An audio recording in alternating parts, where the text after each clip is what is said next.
My God, that was one hell of a rescue. Is everyone okay? Depends on how you define okay, Doc. Welcome back to the land of the living, gentlemen. We have a pressing matter to shift our focus towards. You want to fill them in, agents? I see. Look, boys, everything that's transpired has happened for a reason. It's because of their efforts that you were able to rescue Primus here. JDF, the nerd, Possum, they put all their faith in you. As important as we all are, it's nothing compared to you three. Without you, there's no us, understand? So, rise up and help us defeat this great evil, for the good of us all. Yeah, you're right, Monty.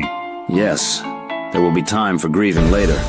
For now, we need to get back to Der Eisendrache and find out what's going on with Anya and Ultimus.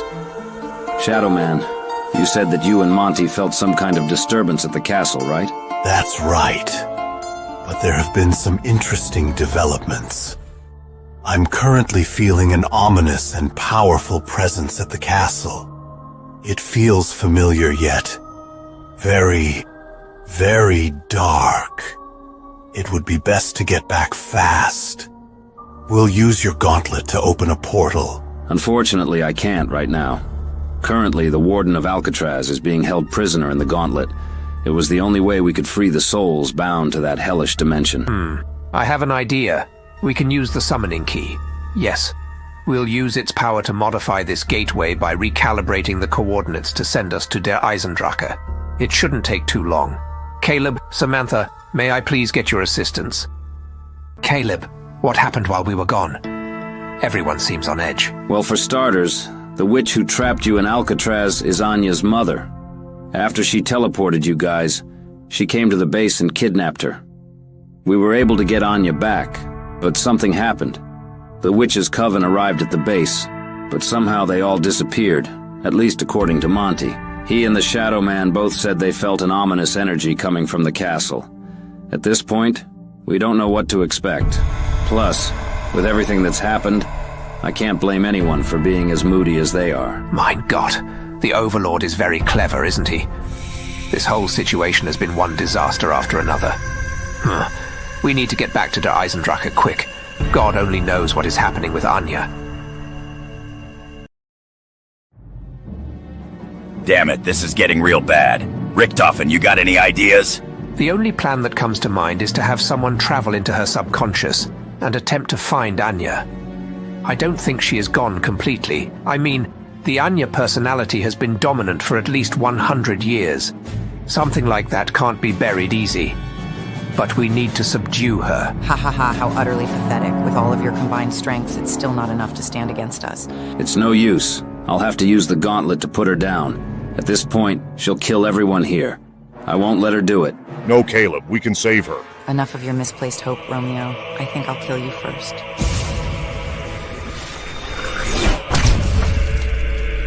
No! Put down Giraffe Slayer, you filthy harlot! Have you no honor, vile monster? You cunt! Let him go or I'll rip you apart. Oh, be patient, you pathetic furry. Once I'm done with your bearded Canadian chump, I'll execute you next. Not so fast, you ugly slag. Biden. Blast.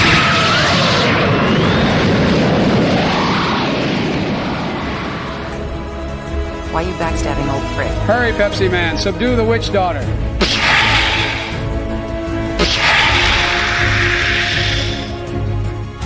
Ugh! You traitorous scum! I'll make sure you'll suffer for this betrayal. Oh, save it, you little brat. A betrayal would imply we were on your side to begin with, which we were not. Now then, a little thanks might be appropriate, special agents. What the fuck?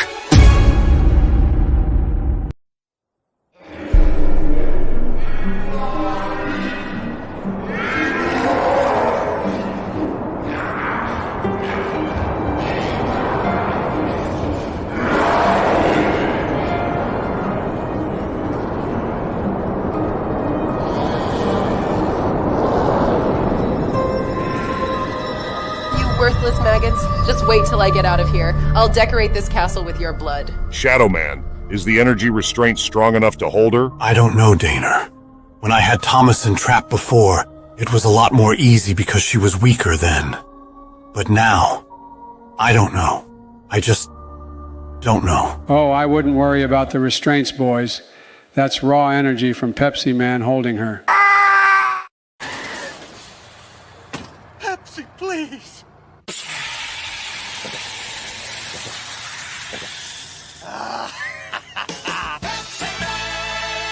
Very little can get through that. Plus, mixing it with your own power is the cherry on top, Shadow Man. Now then, let's get down to business and have a little chat, special agents. Ugh! Oh, come on, Carter, look. I know we've had our issues in the past, but we gotta put it aside and deal with the bigger problem right now. Put it aside? Are you kidding me? Need I remind you that all this bullshit started because you decided to stalk me in a goddamn parking garage on my birthday? Not to mention you shot Harambe point blank in the face. Oh, let's not forget about the whole chocolate chip family fetish. And the time he humped that Carter pinata. All right, I get it. Wow, this shit is very irritating. Do you filthy people have to hash out your irrelevant problems in front of me? I'm on a whole other level compared to all of you. Your insignificant lives are just dust in the wind. You amount to nothing. You'll never be anything. Give up, you're going to lose soon. That's enough. Everyone shut the hell up.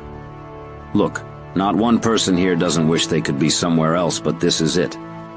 The Overlord is going to destroy everything not influenced by the Dark Aether. Whether it's your chocolate chip family or your local hangout, it's all at risk. Right now we have the most influential and powerful beings on the planet right here in this room. If we're going to beat the Overlord, we need everyone.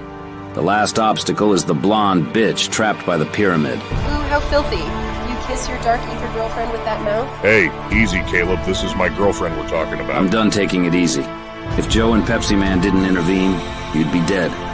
Again. Now's the time for action. We need to get Anya back. Oh, please, how many times do I have to say it? Anya is gone. I eliminated her and there's no hope of bringing her back. Nothing you do will change this fact. Then you have nothing to worry about when we travel into your twisted subconscious mind. Or that's what I would say if I wasn't as pissed as I am. Unfortunately for you, this won't be a pleasant experience. Daner, prepare yourself. We're going into Thomason's deepest mindset. Caleb, stop. You've ignored our warnings of using the gauntlet when it's not properly charged with 115. It's clearly affecting you. Please, let someone else take your place. Don't worry, Shadow Man. I have a different idea. I'm going to use the summoning key. It should be plenty sufficient. You should be very careful while using the key, Van Clutter. Yeah, I get it, Monty. It's the most powerful artifact in the known and unknown universe. It's not that simple. What you have to understand is that you're holding a device capable of traversing different realities and summoning almost anything. And let's not forget your gauntlet too. All this power you're channeling is making you like a beacon. Who knows what has taken notice? Well, who would take notice? Know this, Van Clutter. The Dark Aether is a vast and ancient realm. Many entities have come and gone from that place over trillions of years. Anything could be in there, laying dormant, waiting for a chance to claim dominion. The Overlord is just one example of what exists. Fine, I get it. I'll do my best to be careful. All right, let's not waste any time. We need to save Anya. Okay, gentlemen. Clear your minds. Focus only on your objective. When you enter her subconscious, you could end up anywhere. She will be in near full control of the landscape. Whatever construct you land in, mind your surroundings. She can throw anything she wants at you. We'll keep that in mind, Shadow Man. Now then, Caleb, listen to me. When we get in there, follow my lead. I know Anya better than anyone. I'm the only one who can bring her back, okay? Do whatever you feel is necessary, Daner. Just know, if it comes down to your life or hers... It won't come to that. I'll save her. I'm the only one who can. How cute. Prince Charming thinks he can save this precious damsel in distress. But what you fail to realize is that you're vastly outclassed. I'm stronger than all of you here. Once you come in, there's no coming out. My nightmare realm will be your undoing. We'll see about that. Okay, let's do this.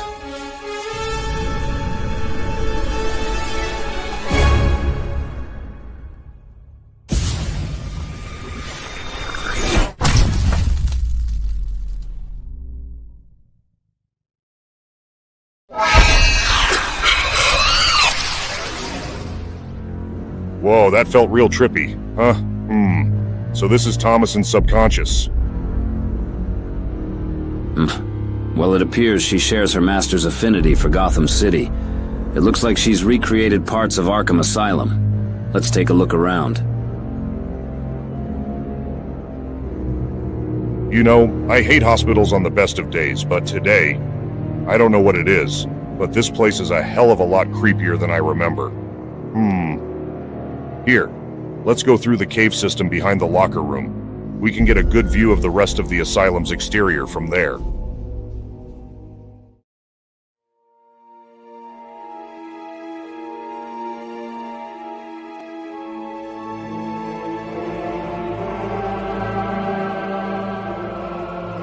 Well, this view doesn't disappoint. If it weren't in some twisted witch's headspace, I wouldn't mind taking a tour of the place. I mean, sure, it's an asylum. That being said, the old world-style architecture is very pleasant to admire. Well, I can't shame you for that. Huh? Hey, over there. I think I seen someone on top of the mansion. Let's check it out. What the fuck are we looking at? So, we meet at last. Giraffe Slayer. I've been looking forward to this. And who the hell are you? I am the jackhammer of Mountain Dewing. The slayer of hot-ass babes. The Marquis of Giraffes. Thomason's one true king. You can call me Boehner. Look, this is fucked beyond belief!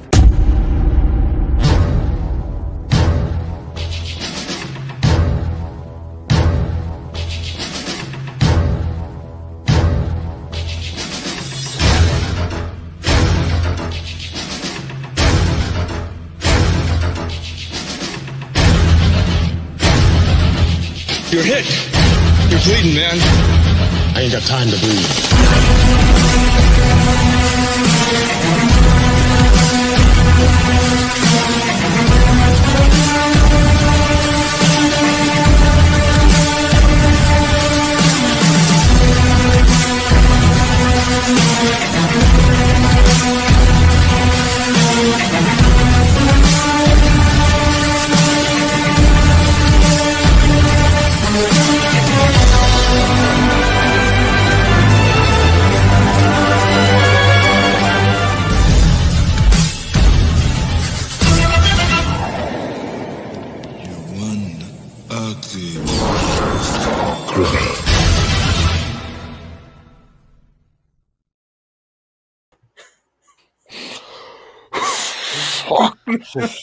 You did it. You fucking did it, man.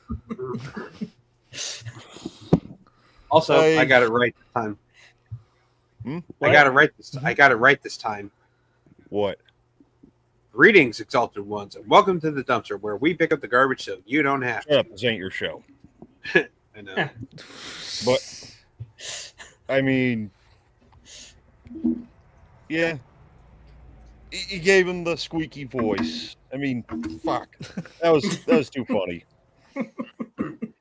I mean, the nerd clip was a cherry on top. Had to do it. Had to do it. Too good. Too good. Too good.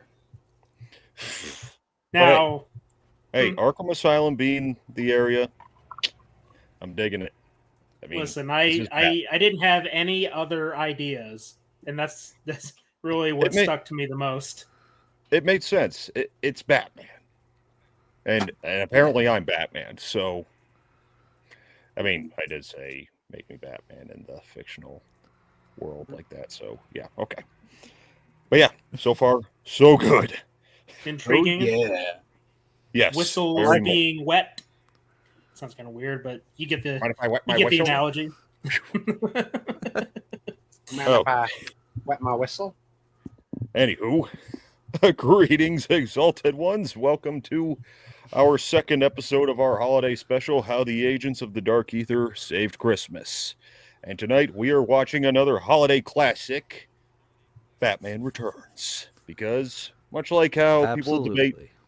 Oh yeah, much how people like to debate, is Die Hard a Christmas movie? Yes, it is.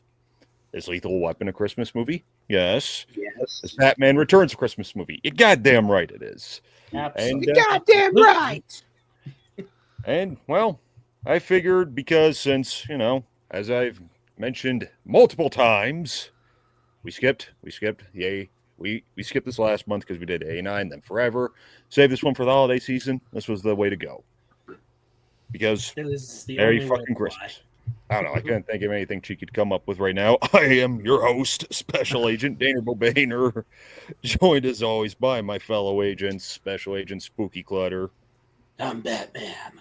And no, I'm Batman. You're Wolverine. Nice try, buddy. Special Agent Carter's Cold Blue Sauce. I put that shit on nothing.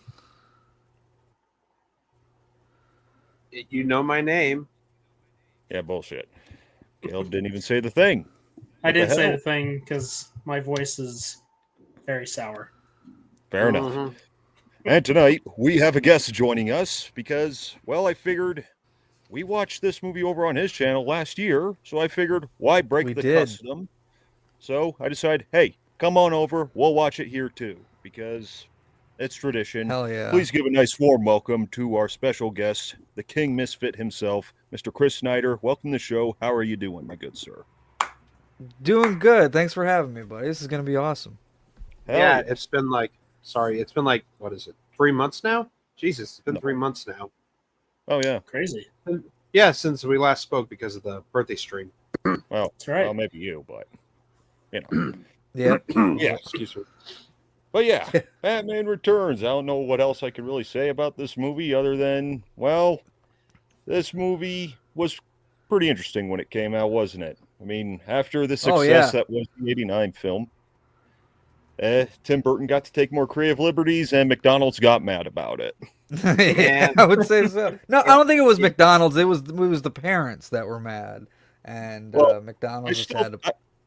Yeah, I guess, but Yeah, still, being a they bunch of must piss have gotten mad babies. at them at some point because, well, we got so many things that children will be horrified by in this movie, from the penguin's pointy nose, biting off a nose, maybe the kinky fetish stuff with Catwoman, Christopher Walken himself, just because it's Christopher Walken, not That's exactly true. family-friendly material. Love the guy, but come on, he's creepy. Yeah. But Yeah. But Hey, yeah. sorry Hmm. to interrupt, but Go before ahead. we dive in, sorry, but last stream we had a Brightman on, and I got a care package from him. Ooh. Oh yeah. Yep. Came I in wish I could today. care package. I mean, care Got package. that care package today, along with this Airsoft Walther PPK, courtesy of Amazon. Not sponsored, by the way. No way. We're not. Yep. We're not sponsored. Yep. I got Green with Evil Part 4 on VHS. Of course, it's Hell a yeah. little. Rocking the code red tonight too, buddy. Yeah, of course, it's a little. Sponsor us. Yeah, perfect. Oh yeah, My shrine, I forgot. and this as well for my shrine as well. Nice. Oh yeah, I still got that back there too. Nice. These There two you go. will make a fine addition to my collection. Indeedly. And I Right. got a card. Hmm? Merry Oh. Christmas, Bretman. Thanks, buddy. If you're Oh, watching, thank you. nice. Thank you Hell again. I yeah. got your package. Thanks, buddy. That's awesome. Damn Very good. straight. So yeah, Batman Returns. We got introduced to Catwoman, Michelle Pfeiffer. Oh Fucking- yeah, baby. Well, we got shit to discuss. It's easier to discuss this shit rather than just sitting here looking at a black screen. I think it's easier to do it with the movie playing. I suck at this. I agree. Oh. I suck at this. You agree with the part that I suck at this? Yeah. That's okay. I'm just fucking with you. But yeah, I got nothing cheeky to say. I don't have all the great intros and talking about the reception like they have over at Good Real Hunting. Just want to give them a shout since that guy did. So I don't know. I don't care about ratings. I care about our opinions. So are we ready to have a Merry Christmas in Gotham City? Yes, Yeah. sir. Yeah. Sure. Okay. All right. Are we ready at the 000 second mark with a runtime of 2 hours and 6 minutes? Yes, sir. Okay. Yep. I shall proceed with the countdown in T-minus 5 seconds. In 5, 4, 3, 2, 1. I'm Batman. All right. Hey, there ain't no bat, all right? No such thing as a Batman, And what the fuck is that? You're full of shit, Knox.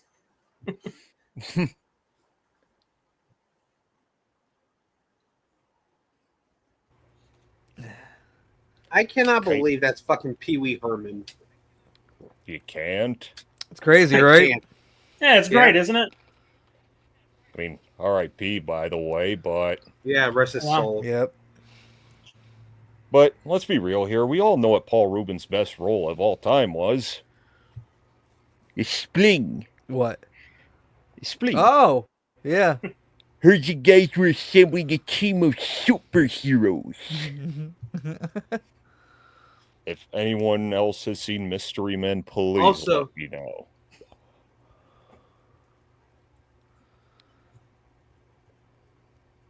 Yeah. Also, the woman, it's fun because those two actually co-starred together in Pee Wee's Big Adventure. Yep. Yeah, she's in it What's too. Press F in the chat for that. Haha, it's happening again. What? The stuttering Oh, from last night. Oh, god damn it. Are you serious? Oh, yeah. Dead serious. Ah. Fuck you very much. Are you serious? Speaking of dead. So, what say you? Do you think those folks that walked by were Thomas and Martha Wayne? Because there is a theory. You know what? I do, actually. That would make sense. Because Oswald and Bruce Wayne would be about the same age, right? Yeah. You would think? Mm-hmm. I think so, yeah. So I think it's entirely possible And Cobblepots are rich. The Waynes are rich. They're probably in like the same neighborhood. So yeah. I think it's a safe bet. Yeah. Mm-hmm. Well, also keep in mind is how between both these movies, well, particularly with the '89 film, they like to parallel Batman to the villain in some way, kind of like with Joker, where he says, "I made you, you made me first." So why not go for that slightly deeper connection with his next big baddie from his rogues gallery? That makes sense to me, man. Yeah, it does. And that dude. Okay, so the Elfman score for 1989 is fantastic, but I would argue that Prince kind of owns like that music in that 1989 film. This is where this is Elfman's score, like to the point where I think it's one of his best scores in his entire career. Is the Batman Returns score? I can agree. Yeah, to some extent. I mean, for first film, I mean, I still think for '89, like the main theme during the opening credits is still like God tier superhero. Yeah, and the finale there at the end with the church bells going off, that's still supreme in '89 over that as well. Right. But you have like Catwoman's theme in this is haunting. It's great though, and then you got the whole finale score. It's a really good score. I mean, I wouldn't expect anything less from Danny Elfman. Right. Yeah.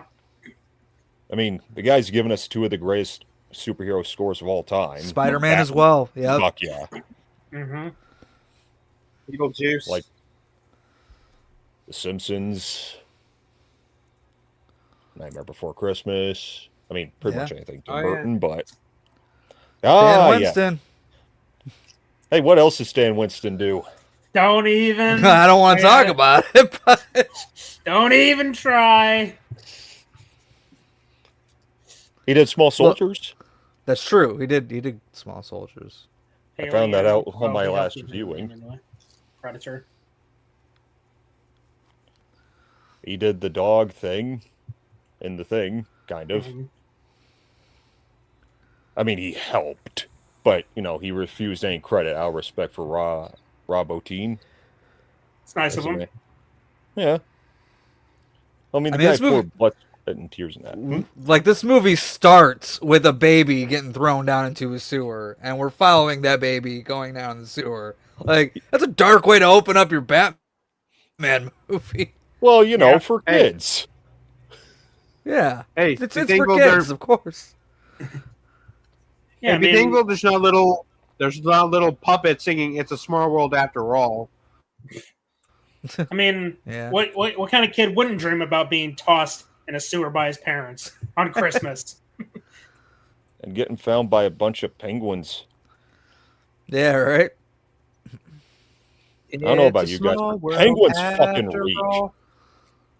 What? They do. I love penguins. Like, I love to look at them. I love to like watch them do their thing. But you try to get up close to one, boy, oh boy, they reek. Like it's the worst. 3 years later. Oh wow.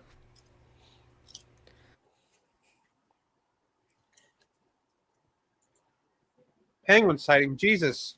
Wow. Jesus, you're acting as if it was the fucking Mothman. Wait a sec, isn't that a Batman villain? Yeah. Oh yeah. Or Firefly. Whoa. Hello. I mean, she could have been Catwoman. Yeah. You see, just the atmosphere of this scene alone just oozes holiday Oh, spirit. yeah, 100%. But we all know Burton is a big fan of holidays. But of course, with Bo Welch being the fucking production designer, he just fucking cranks it. Yeah. Until he directs really bad. My question is, who the hell was arguing that this isn't a Christmas movie when it's clear, it's all right there in your face? Like, yeah, I know. It's one of the same things I argue with Die Hard, because it's like Christmas music is woven into the soundtrack. It's all right there, you know. Well, those same people, it's like they think that Christmas movies have to be about Christmas, but even with some of the ones that nobody will argue is a Christmas movie, like Home Alone, is it really about Christmas, or does it just take place during? Exactly. Right. Yeah. Or how about, Jingle All the Way? Not as it's not about the holiday. It's just about His father and son. Yeah. Yeah. Fucking great movie, by the way. Oh yeah, Hey. that's an annual staple for me ever since I was a kid. Yeah. Oh yeah. And just watching that movie now, it's like you're feeling your childhood. Like, Oh yeah. Like Little Jake Lloyd. Like I watched that, I'm taken right back to 1997. Oh yeah, you just thinking about the good old days where all you wanted for Christmas was the hot new toy. I mean, it's like I was posting yesterday because look, remember when I was reminiscing about Bionicles? Oh yeah, let's go back to Christmas 2001 because that's what we all wanted. Yeah. So what do we all think of Mr. Walken here? I love him, dude. I can't get enough of this guy and any role he plays, but particularly with Max Shrek, because this guy is something else. Oh yeah. Well, And, whenever I think of Christopher Walken here, all I can think about is Sleepy Hollow. That movie's great. Yeah. So I seen Sleepy Hollow before I seen Batman Returns. So seeing Christopher Walken with all of that, the sharp with his teeth head, going, yeah. It's like, oh my god! And then jumping to Batman Returns is like, my god, this guy's gonna chop somebody's head off. Not only that, but makes a good fraud in Catch Me If You Can. Yeah, dude, Christopher Walken's just great. Look, it's Leatherface from Texas Chainsaw 2003. Fuck. That's him. That's him. That the one who is. plays Christopher Walken's son. I mean, I ain't gonna lie. When I first, before I knew that he played Leatherface, I was curious. Like, okay, is this guy related to Walken or something? Right, yeah. Because he's trying to, he has the mannerisms down, so it's like, okay. No, he's trying to do his Christopher Walken. He's like, especially later when he's like, "Dad, go." I know. Jeez, can you imagine that being some kind of blooper in the Texas Chainsaw remake? Like Bubba revs up the chainsaw, run! Come on! Well, there goes all the intimidation. Actually, no, that's a creepy voice. No, that's not going to be my last one. Are you kidding me? Speak for yourself. By the way, I don't always like to point it out, but recognize the mayor? Anybody? The mayor does look familiar, but I can't put my finger on him. Yeah, I The know guy who him. invented the cure in X-Men 3. That's right, yeah. Oh. Warren, you're sick. Yep. It's what we all want. Jumping from DC to Marvel. Yet another one. Okay. With a scene like this, I would just fucking kill to go into a fucking shopping mall and find Christopher Walken as a mall Santa. Right? Or else. So what do you want for Christmas? Hey, is that Too Arnold slow. Schwarzenegger? Do you want the new toy? Why does it look like Arnold Schwarzenegger on the bottom right there? I don't know. Because it is. Ah! That's bizarre.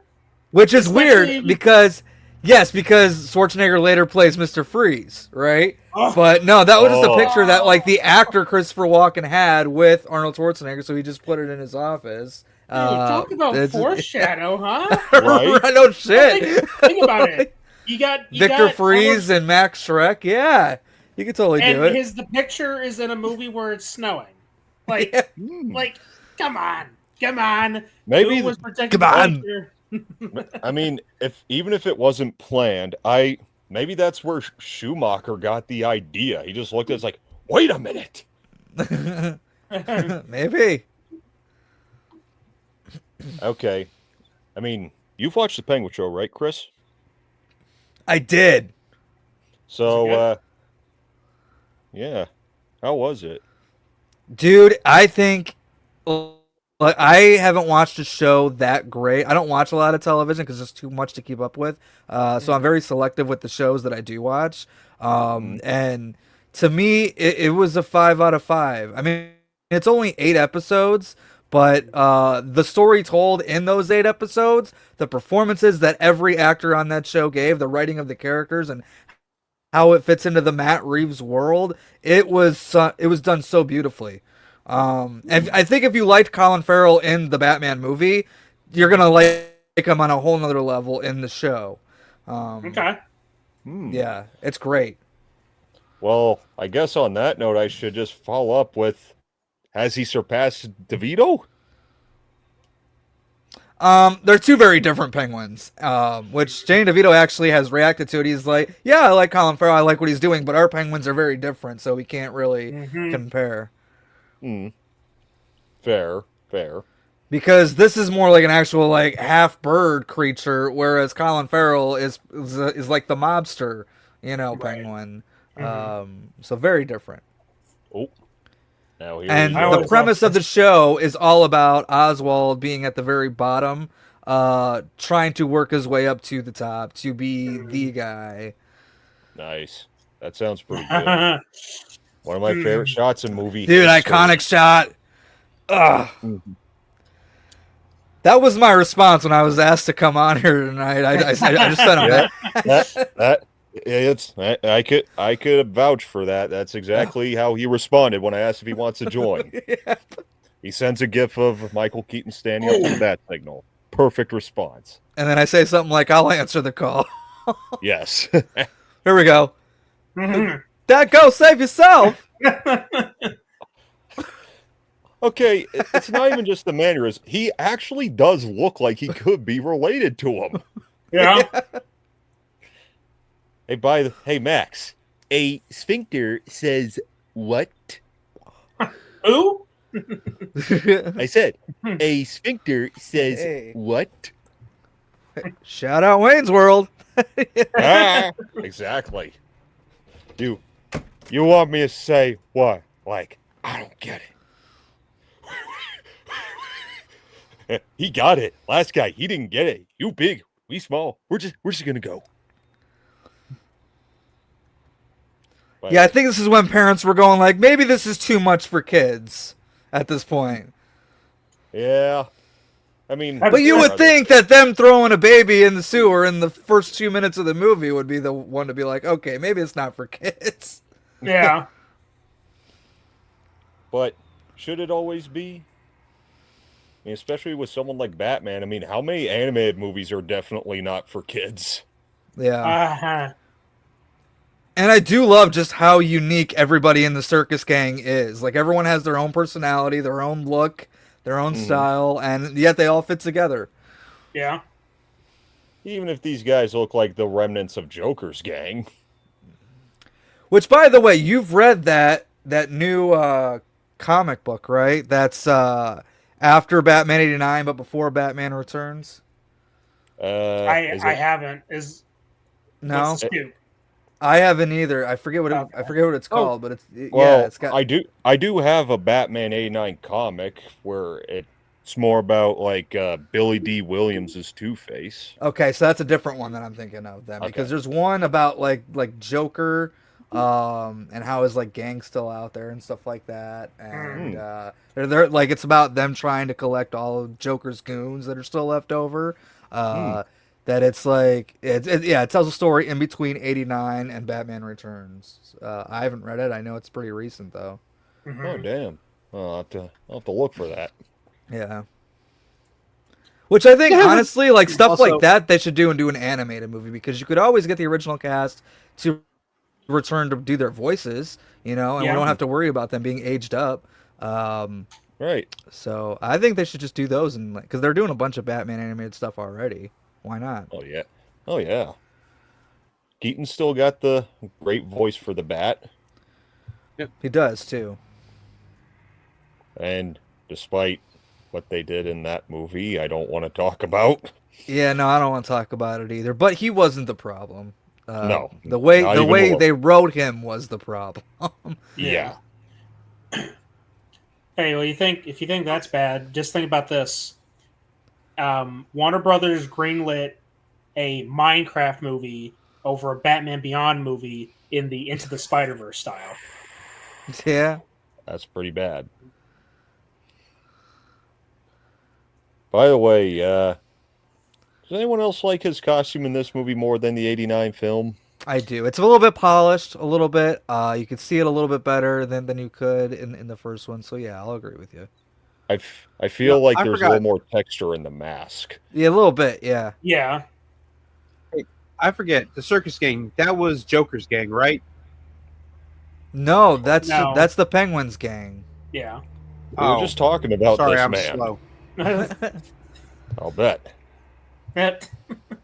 Okay. Also, why does this shot look like the opening scene for Nightmare Before Christmas? Or Beetlejuice, even. I get Beetlejuice vibes from it too. Yeah. Or even, because it's Tim Burton, that's why. Yeah, Edward Scissorhands, fucking Charlie and the Yep. Chocolate Factory, I think, has an opening Yeah. that's kind of similar. But I know we're not. You can say what you will about the movie, but we're talking about the openings. I know, here. I- Yeah, it's just a Tim Burton thing. Well, have you ever seen I love that it though. I think it's cool. Have you ever seen that College Humor sketch, Tim Burton's Secret Formula? I don't think so. No. Oh, well, they made fun of, they were just making fun of him and all the shit that he puts in his movies. And it's like, okay, opening scene, we start with an elaborate tracking shot. Yeah, I could go to my sleep at this point. I think the whole you're looking for is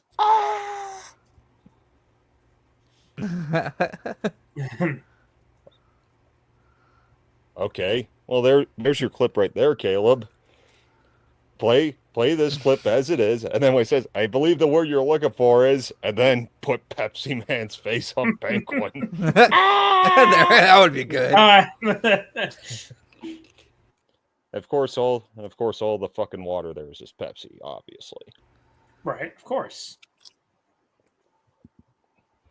You know what I really don't get, and this is Danny a DeVito's just cardinal absolutely terrifying. Yeah. And like I was just going to say, cardinal fucking sin that he got a Razzie nom for this. Yeah. Wow. Again, man, the parents were mad.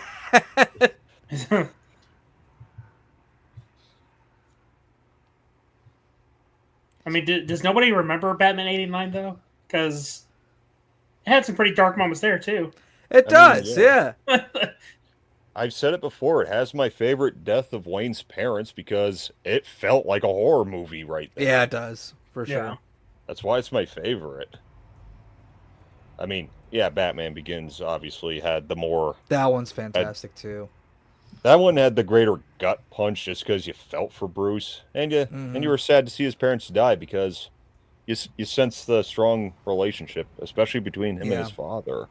Yeah, and we got to see some of that before. Which normally we just see the death scene, and that's about it. Right. Whoa! It's not working. It's not working. Well, you can't okay. intimidate the walking. Also, why do I get the feeling Kingsman took inspiration of Penguin's umbrellas? Oh, I don't know. I haven't seen the Kingsman movies. Oh. They're on my list. I want to. I just haven't got around to them yet. But Dude, no, I own them. fucking better I own 'em. get I the got 'em ready to classic. go. Classic? I don't know if I call it a classic. I mean, they're good. They are good, but But to call it a classic? Like, James Bond is a classic. Kingsman is like... John Wick is a classic. John Wick is a classic. John Wick was an instant classic. Yeah. And to think, more and more people went to see fucking Ouija over that movie. What the hell is wrong with everyone? Wait, what? I could tell you why, because I remember John Wick was not promoted very well when it was coming out. It was like no one, that movie just kind of came out of nowhere, and none of us like really knew what to expect from it until we saw it, and we're like, holy shit. So yeah, that one was a sleeper hit that year for sure. Curious. And Ouija was a piece of crap. Seriously, one of the worst horror movies I've ever seen. I've never seen I saw the first one. I heard like the prequel or whatever was better, but I haven't bothered watching.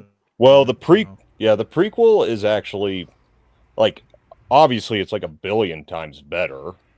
It's not like great. Like I give it like a B plus maybe. But it's Mike Flanagan, so that was like a big there might be hope for this one when I heard about that.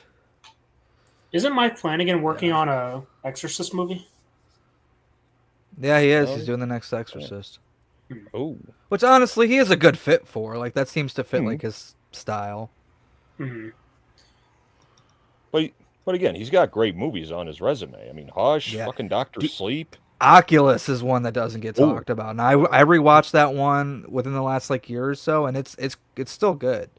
Oh yeah.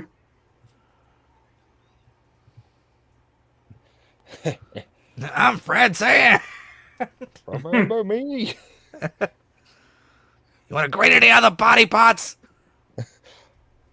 Wow. I got to hand it to you, Penguin. You sure have Hey. me That's shook. all I can give. You're talking to me all wrong. It's the wrong tone, Mr. Penguin. I get the book. I like when he talks real low too. Yeah. Just like. You know what I think? You know what might be Yeah. his. You know what might be his finest moment in movie history? Have you ever seen Seven Psychopaths? I have. Not in a long time, but yeah. But you do remember. Freeze! No! I said no! I don't want to. Yeah. Because they're like, might- but why? Because I don't want to. Yeah, I remember that. Too bad. That was a good pick, man. Oh yeah. Oh, this movie didn't do good with the kids. Oh, I wonder why. Sexual escapades? Many sexual escapades. It's a wonder. It's a mystery as to why it didn't work out. But yeah, like we've talked about this before. Christopher Walken is the villain of Batman Returns. It's He not is. really Catwoman, and it's not really Penguin. I mean, Penguin is to an extent, but yeah, without the actions of Christopher Walken's character, this movie does not happen. That's, He's the one puppet up master. to the. He's the one who creates Catwoman. Yeah. You know, I should have that neon sign in my room. Yeah, I know. I was wondering when you were going to say something. I just assume you'd probably want it more purple than pink. I assume I'm saying purple just because that's kind of the channel's color. Yeah, it's true. For a more manly shade like purple.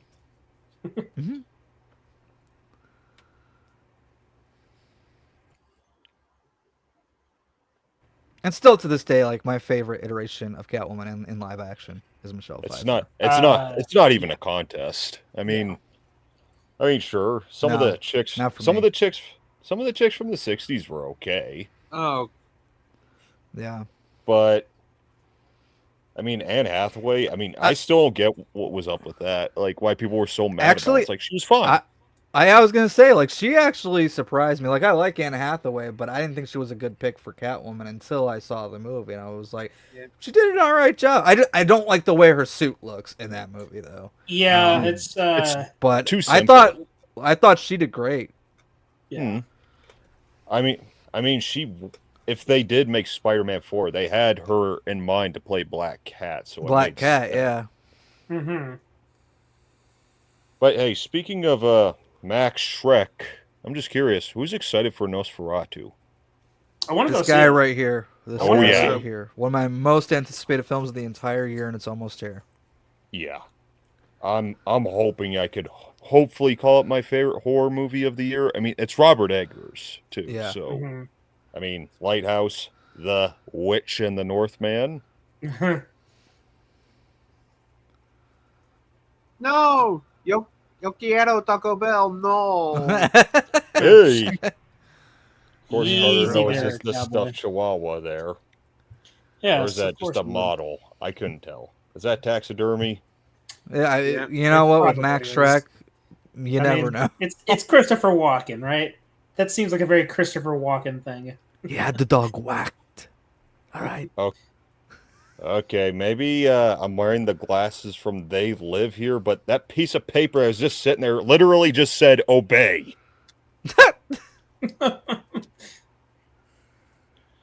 Consume. Oh no! Now I have to kill her. Well, you know, this scene also has one of my favorite walk-in moments of all time. But, oh, geez, there's like a laundry list of walk-in moments. Yeah, for sure. I mean, if you remember Click, like... Oh, I love Click. Well... Oh, yeah, I love that. My thing with that movie is, like, for me, the comedy was very hit and miss in that movie, but if he was around and it was comedy, then it's like instant hit, because he is the comedy of that movie. Mm-hmm. Yep. But I'd say, obviously, the dramatic is where that movie flexed its muscles the best. Mm-hmm. I remember him in Wedding Crashers. Wedding Crashers is one of my favorites. I love it. You told me an ocean, Todd.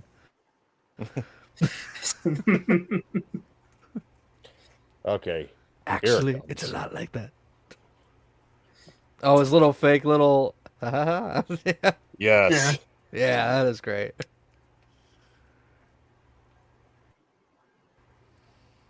Yeah?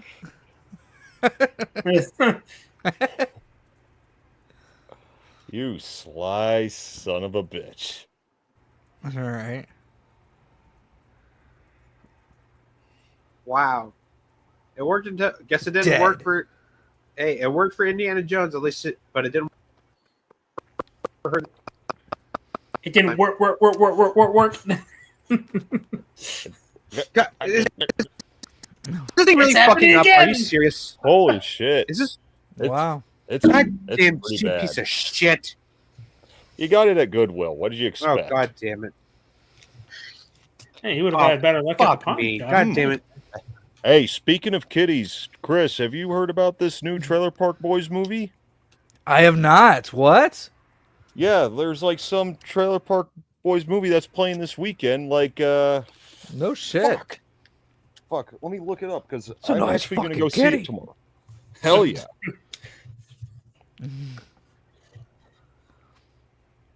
Constructed food mountain for him. Shit, what the fuck am I looking for? Oh, Fucking way she goes, he says. Fucking way she goes and Ow. damn erections ruin the night. I love that episode. I did too. It's one of my favorite ones. We came back and the trailer was golfing with flames.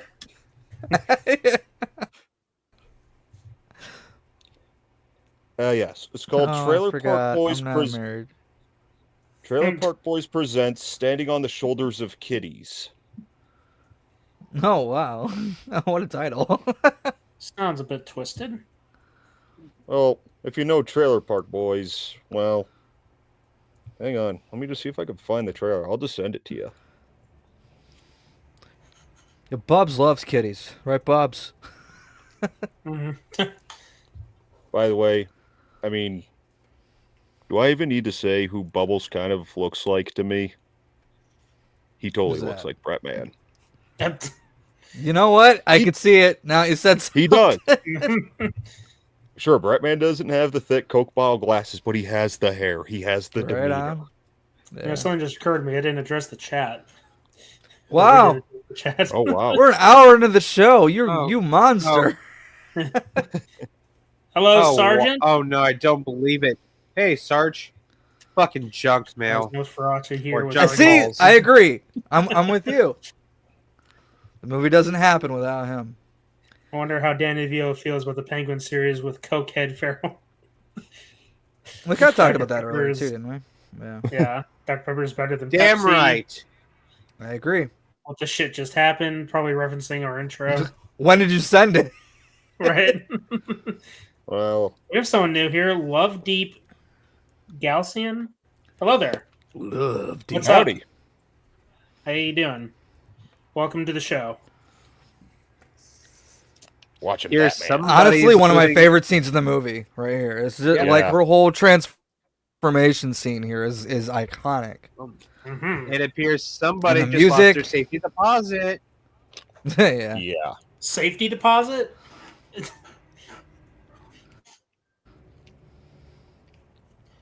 Safety deposit. Mm-hmm. Well, it's better than having a cat burp on you. Yeah. I guess so. Ugh. I'm sorry, but I can never get over the fact that, they've had the idea for a Catwoman movie since this movie came out, and all we got was that piece of shit with Halle Berry. I don't want to talk about it, okay? Yeah. No, I still haven't absolutely recovered. I mean, to her credit, she was a good sport about it. She was, yeah. I mean, she accepted her Razzie in person and even called the movie for what it was. Mm-hmm. Yeah. So, credit where it's due. And hey, to be fair, like when actors are filming the movie, they don't know if it's going to turn out good or bad. That all comes together in the editing room and stuff later on. But so I can't exactly fault an actor who's like, "We had a great time making that movie, and it sucked." But shit happens. Right. Fair enough. I mean, you could look. I mean, just ask Christopher Lee's stunt double in Attack of the Clones when he's fighting Yoda. Yeah. Like, you mean really? fighting nothing? Yeah, that's just it. He's just standing there waving. You're gonna make this look good in post, right? Yeah. I think it was handled better in Revenge of the Sith. Or like fighting Yoda, or just Dooku fighting in general. Well, Yoda fighting Sidious. If we're talking about a Yoda fight scene, the Yoda versus Sidious was better than. Oh yeah, easy. I still firmly believe. Like, come on, lightsaber, you're not going to do a better Catwoman than this. Not in live No. action, at least. No. I mean, considering that the Lego Batman game basically copied or took inspiration from this version of the character for the games. That's true. Yeah. I mean, the mask alone, it's like. Mm-hmm. Speaking of, have you guys watched the Lego Batman movie, the one that came out a couple years ago? Yeah. Yeah. Were you guys fans of that one? Mm-hmm. I mean, it's okay. Good. Yeah, I really enjoy it. I think it's a pretty good movie. I saw that one in theaters twice, actually, because did you? The most unusual person in the world wanted to see it. My mother. Oh. Like, I was like, you want to go see Lego Batman? But okay, I mean, I already saw it, but okay, yeah, we'll go. Right. I mean, we watched it in D-Box, so. Yeah, let's kidnap a baby and bring it down to a sewer. It's the hideous penguin man.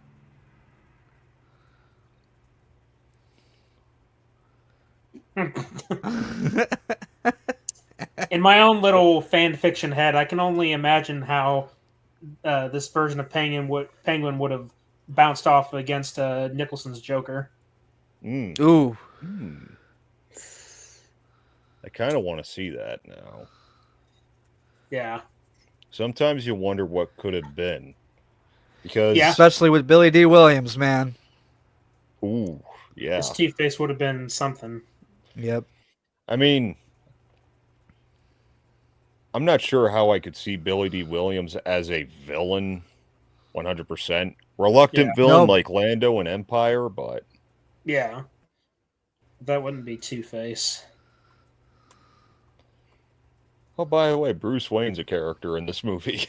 Oh yeah, I forget.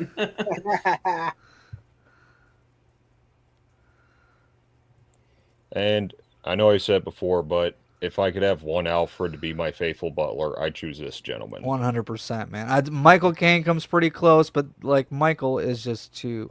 Sorry, ironically, they're both Michaels, right? Yeah, and they gave the two best Alfreds. Mm-hmm. It's supposed to be cold. I don't know. I do like Andy Serkis's Alfred, but that's mainly because it's mainly because Serkis. There is no bad Alfred, in my opinion. It's just I agree. The two Michaels are the goats. Mm-hmm.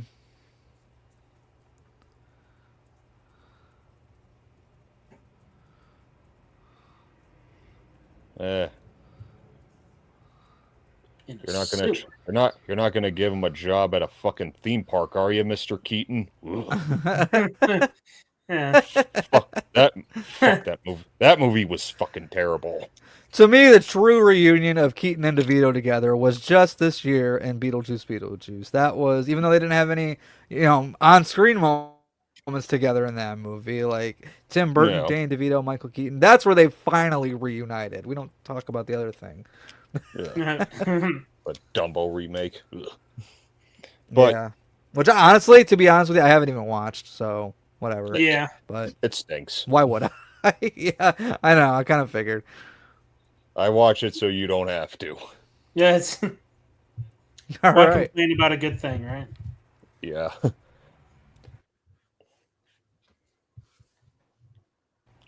Of course, he's a personal friend. I adopted him.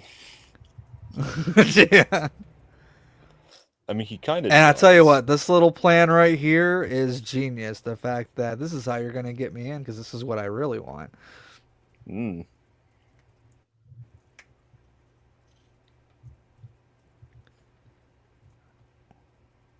He does have that master manipulator trait that we often find in a lot of iterations of the Penguin. Yeah. Mm.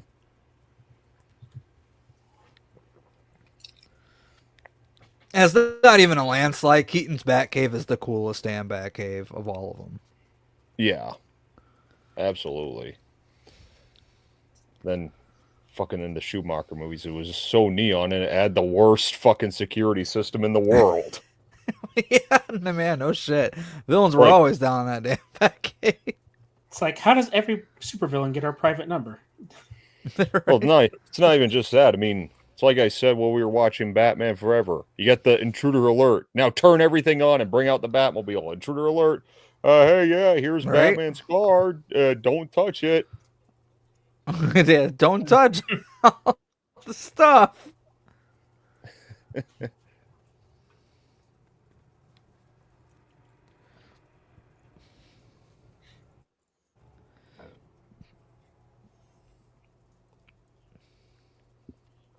See?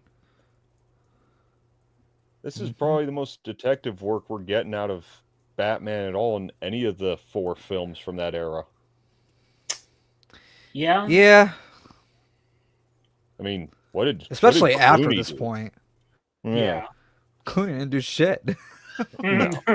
He came in, hi, Freeze, I'm Batman. That's what Clooney did. This is why Superman works alone. Ah. Nah. Dude, I'm not gonna lie, I love watching that movie. I do. It's awful. It's god awful, but I can pop it on. I can laugh at it. I have a good time. I enjoy watching that movie still. And plus, I'm really nostalgic for it because I watched it all the time as a kid, along with the other Batman movies. So I do kind of have a soft spot for it. I mean, again, for all its faults, I'm glad it exists because we all just said, okay, Hollywood, this is not how you do a superhero movie, so don't do this again. This is not what we want. Right. And look what we got then following year. We got Blade. Yep. Yeah. By the way, if I ever win a lottery ticket, I'm buying that Batmobile. Hell yeah. That one specifically, by the way. Yep. I mean, the Tumbler.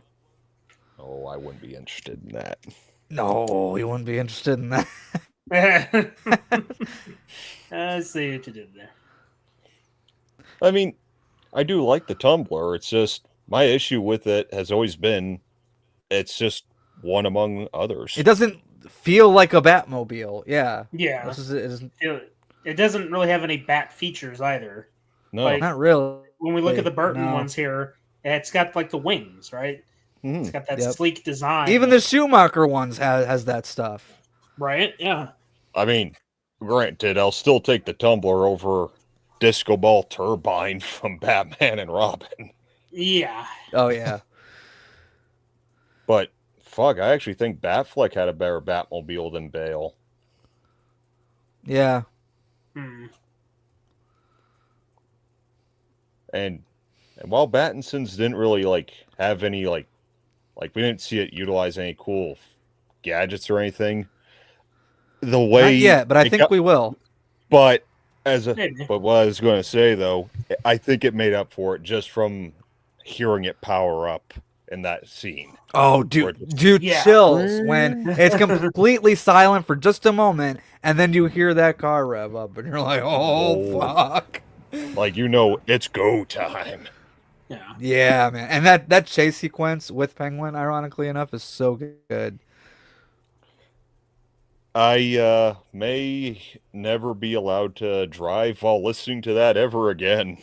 Good. Because, you know what, I'm going to have to try and tell you guys how fast I drove on the highway while listening to that. But, I go by kilometers up here. Right. So I'm going to have to make a little comparison. How much is that in miles? Okay. Kilometers. I'm going to take a wild guess and say 120 miles per hour, just as a guess. Anything less, and I'll say you're lying. Okay, 93 miles. Lie! What? Damn. Well, to me, that's 150. Again, kilometers, man. Shout out Gossip Gertie here from the Schumacher films. Hey, how am I There's sounding Bruce now? Wayne! Brucey! I still think she should have appeared at the end of The Flash when fucking Clooney showed up. You might as well just... Dude, that would have been so great. I would have loved it. Yeah. Yeah. Yo, can you hear me now? Yeah, kind of. Yeah. Why? Yeah. Well, yeah, a little bit. I think he's cutting in and out. Whoa. He's... That's what he's doing. Oh. God damn it. Are you serious? You know how that guy could have saved his own life. Right?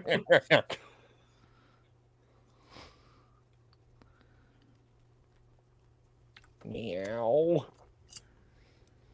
Well then, you come in and you come out and you don't leave much behind. I gotta say, as much as we all love Keaton as Batman, can we agree that he may not be the best Bruce Wayne? Because we don't really get to see him doing a lot of whole Bruce Wayning. So I don't think it's fair for us to say he's like the best Bruce Wayne. He's arguably the best Batman. You know, there's a couple that you could pick up and be like, yeah, I can't argue that. For me, it's always going to be Keaton. But, his Bale just isn't my favorite. Or not his Bale. His Bruce Wayne. Bale is my favorite Bruce Wayne because I think he's the only one who's encapsulated all three like personas of the character the best. Now, I do agree with that sentiment. However, with the 89 film, I do forgive what you were saying about Keaton, like your little criticism there a bit, just because I said many times, a part of what made him so great there was the mystery. Because you're tagging along with Vicky Vale. You're learning more as she does. That's true. And that's one of the reasons why I actually prefer Kim Basinger's Vicky Vale over just Rachel Dawes in general. I do too. Yeah. She felt I don't know, I just felt like she was more integral to the story, and I think she's more interesting to me. I think it's a Lois Lane comparison because she's essentially his Lois Lane in that movie. Oh yeah. I think it's how they were presenting the story of Batman. Like when we compare, like, oh well, who is the better Batman? Who is the better Bruce Wayne? Like I've criticized Pattinson's Batman because he just seems a little bit moody. And if you were to compare that to how Keaton's Batman is moody in '89, I'm more forgiving, like Danner said, because it's how we're presented with the story. I'm not getting too much of a sense of mystery around Batman's identity in the Matt Reeves film. It's a lot more focused on the Riddler, and I get it. This is supposed to be early in Batman's career. Yep. Yeah. So maybe he hasn't mastered. He hasn't mastered the sort of the early dual days personality, the mask. Yeah. So I'm hoping that if that's the case, then in the new movie coming out, maybe we'll see a more evolved Bruce Wayne. And I think we will. Yeah, I hope because so, now what happens at the end of the Batman? Like the city is like destroyed. You know, the floodings and the bombs and all that stuff. What the Riddler did has a lasting effect, and I think Bruce Wayne's gonna have to be billionaire Bruce Wayne and do some funding for some charities and get more involved, and that'll be his way of being like, oh, this is what I can do to be a hero, right? Yeah. Because you know, I think they have a trilogy plan, so I have to imagine that that trilogy arc is him becoming like the Batman that we know and love, very much like the MCU Spider-Man trilogy, where that whole trilogy was his journey into becoming the Spider-Man we all know and love. I think it's going to be similar Right. with Batman. Yeah, I can see that. And well, even with what you were saying with like the duality with Pattinson, how it's kind of lacking there, I totally get, because It like the scene where like the mayor's funeral there, like when Gordon looks at Bruce Wayne, I'm surprised he doesn't just kind of think to himself, kind of reminds me of him. He's just as Are you the quiet guy? and moody as him. Yeah. But yeah, when it comes to eccentric billionaire and even just Bruce Wayne, just in general, like, yeah, Bale. But then again, you could thank Patrick Bateman for that. Yeah. Because that his performance in that pretty much is pretty much why he got the role. Bottom line, she tries to blackmail me, I'll push her out a higher window.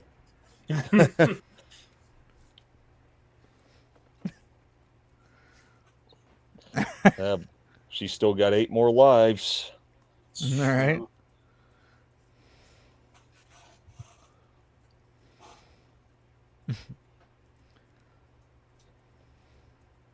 Still working at it.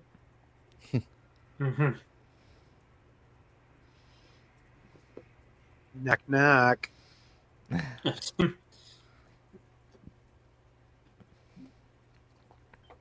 Do I really sound bad? All we're saying is that every once in a while your mic starts to have this weird Yeah. echo, like stuttering effect. God Damn it. It's almost look, it ain't happening right now, but occasionally it sounds like you got the hiccups. Like the camera's got the hiccups, yeah. Yeah.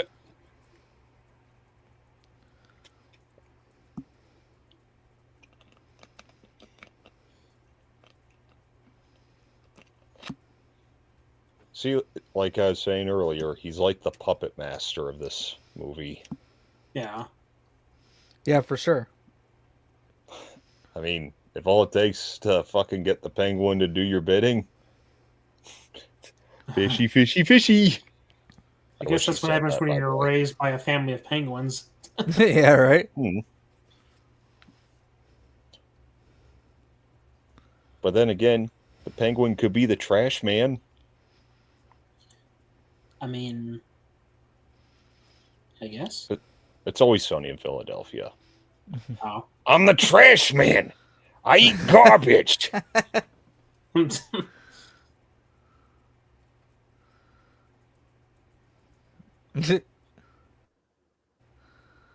Ugh. Not gonna lie, I hate seafood. Yeah, I do too. I'm not a seafood person. Oh, glad I'm not alone. Yeah, I can't stand the smell, No. especially in the house. Ugh. Come on down. You know what? You know what? Okay, I like to. Okay, have you guys seen the Gotham TV show?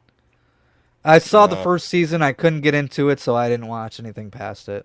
But Okay, I did so you remember- watch the whole first season. You remember Penguin in that series? How he Yeah. looked? Mhm. So I like to take you back to Wedding Crashers, and you go to Christopher Walken's son, the Yeah. painter kid. Seeing a Yep. little bit of a resemblance there. I could see it. Yep, for sure. Oh. I know what you're talking about now, unfortunately. I'll be in my room doing gay things. Homo things. Yeah. Let's play Tommy Sticks. That movie's so great. Everything okay in here? Your I nose was just having a could be bad dream. gushing. No, what does that mean? This fucking guy. Oh! Yeah, I mean, come on. For kids. Yeah, It's for kids. Yeah, you bite the bully on the nose and he'll go away. And let's make a mayor. I mean, you could be the mayor, Mr. Walken. You have my vote. All right.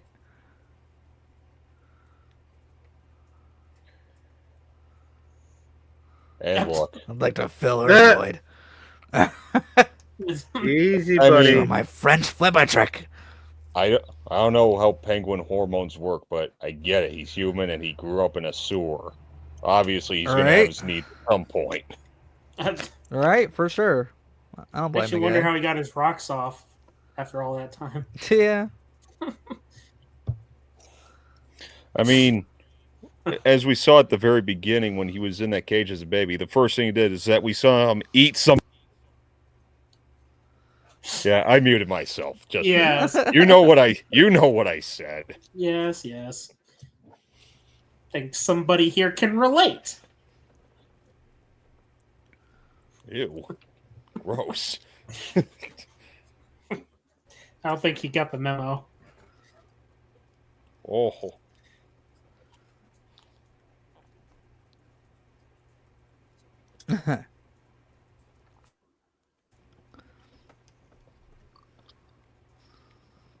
Can we talk about just how good his makeup is, though? It's so too good. Like, You know kind of grotesque. Yeah. That's Something I just that's what I love noticed. about it. Something I just noticed, the penguin posters, like Penguin for Mayor, those posters back there, I'm pretty Yeah. sure it's either the same one or a similar design that they used in the animated series. So the animated series started in '92, right? Or I think no, so. it was '93 No, when wait. that started. Yeah. So it started like right after this. So I think they probably just drew inspiration for the Yeah. animated show there. Yeah, because I remember seeing the type of poster there and seeing it just now, it just kind of like looked Yeah. very similar. Kick the poodle. Kick the poodle. Damn poodle, man.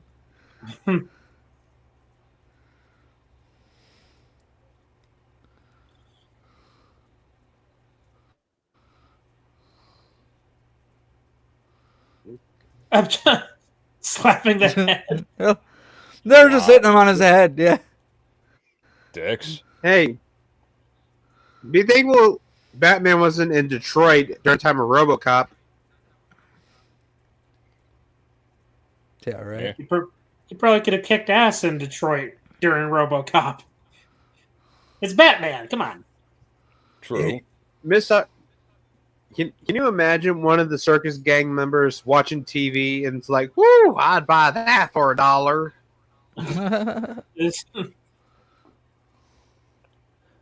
That was quite a maneuver there. Joke's Batman. on you. Oh Yeah. shit! Right. Really? Yaw. She's just like, I just work here. Oh.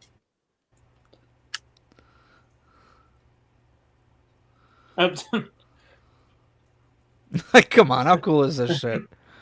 Banner, look, it's the remote control Batarang. Yeah. How come they don't make those?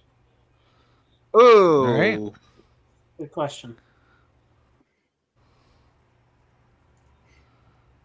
Let me go take Meanwhile, care Catwoman's of this.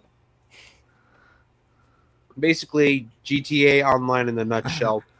Everybody doing shit. Sure. Yeah, right. Okay. Oh. Where's the hardware department? Oh, want to know a fun fact? She did all this herself. What's that? She learned it. No, actually, she She did did, this yeah. all in one take. And Yeah. I believe she got to keep the whip as well. Yep. I believe she has the whip in her house. Man, Lord only good for knows her what's husband. happened. Jeez. Yeah. Yeah, like I said, in one take. Oh, if this is her bragging about it, then she has every right to do so. All right. Oh shit. What is she? I don't know whether open fire or fall in love. These are the same cops from Halloween 5. Oh, God. That's our job, no. and we love it. No. Overpaid. Yeah, yes, ma'am. Motherfuckers, you out your damn mind? I love that shadow. You see his silhouette first before he comes Yeah. around the corner. Yeah. Wilhelm. The Wilhelm There's scream. the Wilhelm. Yep. Oh, meme picture, right? Meme? Yes. The big guy. there you go. No problem. Tick, tick, tick, tick. Sorry. The meme picture. You know Did he the just best. kill that guy? He did. He did just kill a guy. He killed people in the first one too, though. Oh yeah, To that's true. be fair, they never established that this Batman has the one rule. Right, True. exactly. Because again, he kills in both of his movies. He even straight up says to Joker, "I'm gonna kill you." Yeah, he went there intentionally to kill him and end it. Right. Another thing. Who the fuck leaves plugged in appliances on display? Somebody who's really bad at their job. You're not the mayor.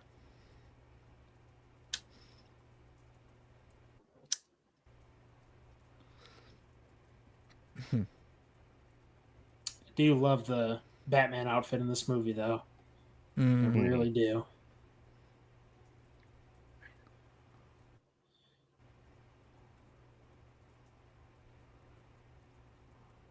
Of course not. Things change. But the other thing with Keaton's Batman, like I said, I think the only thing that no other Batman can do that he can is smile and still look intimidating. Mm-hmm. Yeah. Like, I saw her first! I don't even want to see Yeah. Bale's Batman smile. Yeah. I mean, especially in his Dark Knight costume. Yeah. Yeah. And you already know how I felt about Batfleck smiling in fucking Justice League. Ugh. Yeah. Jeez. Did he I have smile one in too. Justice League? I honestly don't like Yeah, that it's- movie from out of my fucking mind. Yeah. It's when fucking Superman shows up and he's all... No. It's the cringiest What fucking the thing hell? ever. Like, Oh, because I think that Mr. Whedon thought he was doing the Avengers again. yeah. It fucking felt like that. God, that movie was so bad. Oh, I actually hate... And you know what? I actually found it really insulting that they actually... Sometimes I wonder. Danny Elfman did the Sorry. score for that. Danny Elfman did the score for that cut, and they even incorporated the '89 theme into that movie at certain points. I remember that. Yeah. Yeah. I mean, on one hand, I'd be smiling, but the movie sucks. Yeah. Mm-hmm. So I'll do a Family Guy reference here when she said, "How could you? I'm a woman." Sometimes I wonder. God. By the way, what she just said a moment ago might be her best quote, in my opinion. Life's a bitch. Now so am I. That's a good one. And their chemistry together, like in terms of like how the bat and the cat dynamic is supposed to be, they absolutely nail on all cylinders. Yeah. Mm-hmm. I actually do think it rivals that with Vicky Vale. Yeah.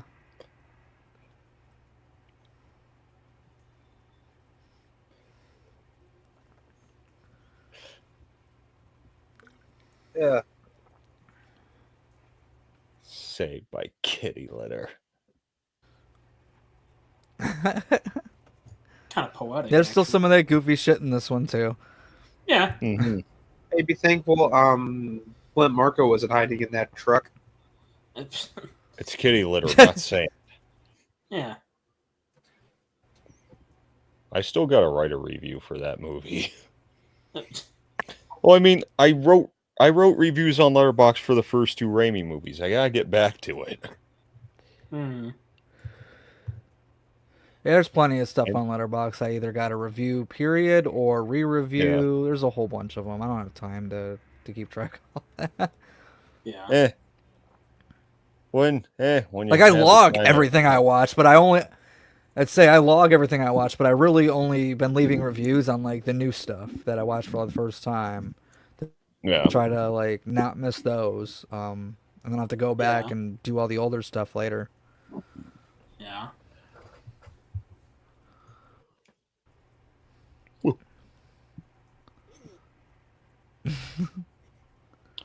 Yeah, Mr. Mayor, I saved your baby, but I want to Yeah. overthrow you. Because I deserve to be mayor. I've been living in a sewer. Come on. All right. You're absolutely right about that. Like that guy should have been Knox, right? Like he totally feels like a Knox wannabe. Mm-hmm. That guy who was just on the phone. Like he pops up in a couple scenes, and I'm like, that could have been cool if it was Knox. Like, I would have liked to have seen more of him. Me too. I love Knox. Or better yet, maybe if Joker didn't kill Bob, he could have been back. That would have been nice. Who doesn't love Bob? Bob would be working for the Penguin now because he just. But would he still be the number one guy? No, not number one guy. I don't think so. Not number one guy. Number one guy. Yes, of course. How can I forget? Just the pussy I've been looking for. You know, for kids. For kids. Yeah, of course. How can I forget? Meow. Of her, Then my God. But then again, I want you to keep in mind, this was literally 1 year before Power Rangers. And then we had Kimberly. So yeah, even Kids Entertainment wasn't shying away from showing you a very sexy woman in spandex. Right?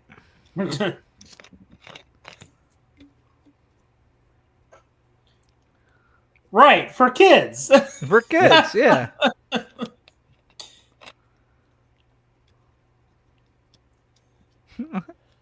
Okay, I just noticed it now. I got some ointment. I just noticed the areas that she's actually patched up. They actually have that little detail in there. Mm-hmm. Yeah.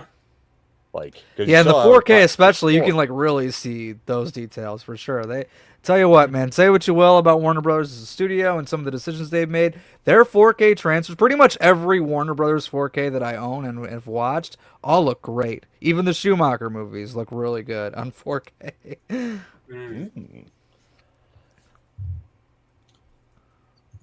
What's up, Kyle? Hi, Kyle. Hey.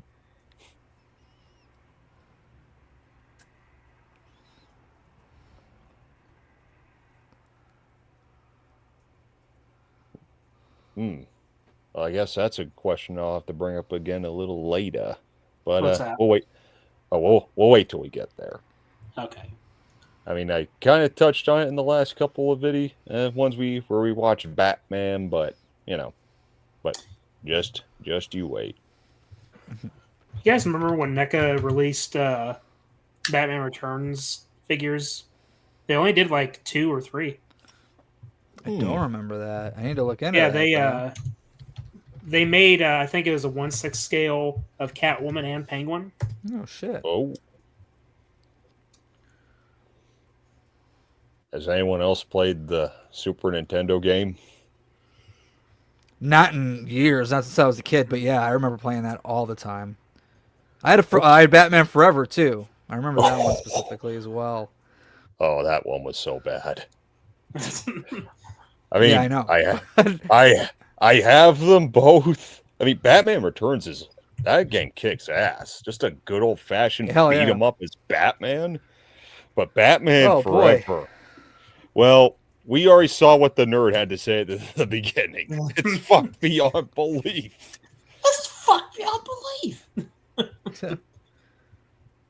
So they're over like $100, but yeah, they look pretty cool. Yeah. Ooh, the NECA statues.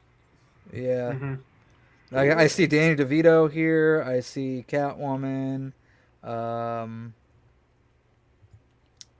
think that's a bat. Oh no, that's a different one. Never mind. Yeah, mostly penguins and Catwoman. But it's fucking terrifying. I think that. Oh, you're not gonna be able to see that. Is that the penguin? It's supposed to be. Yeah. Yeah. I'll send it to you guys. Hang on. All right. I'll No, I could tell because I think I was looking at the same one. Yeah, it's a 1-4.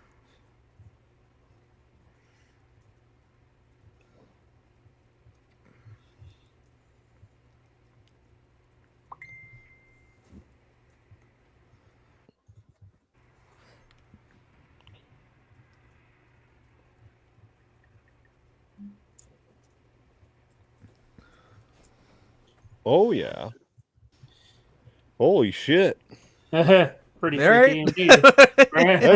That's nightmare fuel. I mean, if I had that fucking thing on my shelf here, it's like, ugh, The parents of get me while I sleep. 1992 would be heated. Oh. Yeah, because it's for the kids. Ugh, that was unsettling. If I wanted to have any character played by Danny DeVito as a figure, I'd want Philoctetes. Oh, for sure. Call me Now, Phil. this scene is really great because, as we know, Bruce Wayne is Batman 24/7, whether he's wearing the cowl or not. And Selena Kyle is very much the same thing, where she's Catwoman 24/7. So to have this scene of them being them true selves, but without their masks on, I think it's a really great scene. Yeah. And of course, it's Christmas shopping, right? Because it's a Christmas classic. Exactly. But, you know, as Ben Stein once said, we all wear masks, metaphorically speaking. Metaphorically speaking. That's exactly it with these characters. Like, they are hiding their true selves by putting on these smiles. Yep. But clearly these two, clearly there is a spark between these two. Yep. In and out of costume, the chemistry is just... Because they are so alike in so many ways. Yeah. And one of my favorite moments in the movie is at the ball later on when they figure out who each other really is. And it's a nice little moment. Yeah. Yeah. Those are the best ways to, like, discover one's identity. Like, Yeah. if it's just a simple pull off the mask. And the way they handle it, the way that they react to each other, where it's like almost nothing. It's like, okay, Right. so should we take this outside? What do you think? Yeah. Yeah. But I also kind of like the worry that she expresses. Like, oh no. Yeah, she's like, shit, one of us is going to have to kill the other. Like, Mm-hmm. But hey, I can appreciate that quite a bit. Like, I even can in too. Batman Forever, when, you know, she officially figures out that Bruce Wayne's Batman because she recognizes the kiss. Raimi got some notes from Batman Forever, I see. Yep. Or hell, despite my reservations with that particular movie, all you got to do is just web Emma Stone by her ass and just whoosh, guess what? I'm Spider-Man. Oh. But then again, who wouldn't? We get a little exposition on where Vicky Vale's at. Still better than what we got in Batman Forever. Never been in love before, Alfred. Yeah, right? Like, I can recall twice before this where you have. But again, I don't consider the Schumacher movies to be sequels. But they're supposed to be. That's the problem. You know what I mean? I know. like it just... I know. But I just can't look at him that way. I mean, sure, yeah, Pat Hingle and Michael Goff still playing their roles, but hey, you still had Judi Dench playing M in the Daniel Craig movies, so... Yeah. Mm-hmm. That's a Smith I & don't know, it's Wesson. because they're so different in tone, right? And just to fucking make things worse for me, because if they were gonna make that Batman, the third Batman movie from Schumacher, they were actually gonna tie them even more together, because they're Yeah, gonna I bring in know. Scarecrow, and Jack Nicholson was gonna Yep. appear in And we were Hallucination. supposed to have like a cameo from every villain, like Jack Nicholson, Michelle Pfeiffer. Like I don't think they would have been able to actually do that scene, because I don't think they would have been able to get everybody together. But No. you know, I did read that in the script. I'm like, yowza, this is nuts.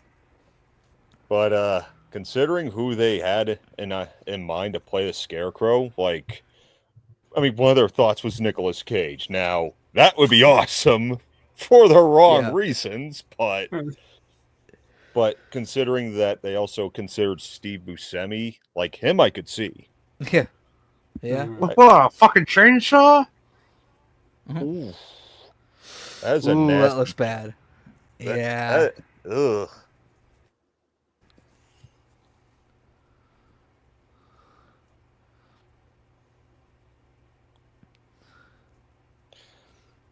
Okay, I love Pat Hingle, but he just doesn't do a lot as Jim Gordon. He doesn't, man. Yeah.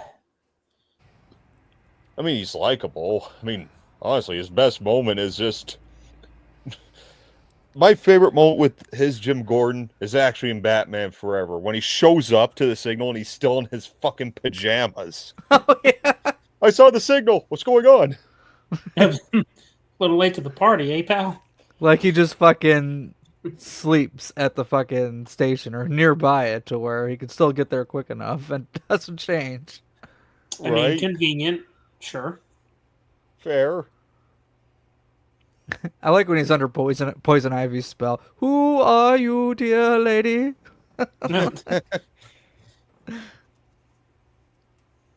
yeah. But obviously, do I even need to say who my favorite live action Gordon is? No. Like, come on. No one's going to top Gary Oldman, I think. Absolutely. Yeah. But we also got to see like their entire relationship too, whereas like with Keaton and Kilmer and Clooney, we don't. You know. Well, I was gonna say we could have seen how J.K. Simmons would have played, but reboot. Yeah. I think so far what we got out of him was still pretty good. Yeah, All things considered, yeah. But he'll always be Jameson. Okay, now this suit up scene. Oh my god! So which suit up scene do you like better, the one in '89 or this one? Objectively speaking, like, let me put it to you this way. I mean, I'd have to go with the classic '89. I mean, even when Caleb pointed out, just the way how his eyes come into the light, and that gets the most focus. Yeah. Like, it's just, it feels epic. However, let me put it to you this way. Like, because for our intros, and I want to do various different poses in my cosplays. Right. Whenever I'm getting my jacket, my helmet, my sword, this scene is playing in my head. Like, this is how I am picturing myself suiting up like Batman in this particular scene.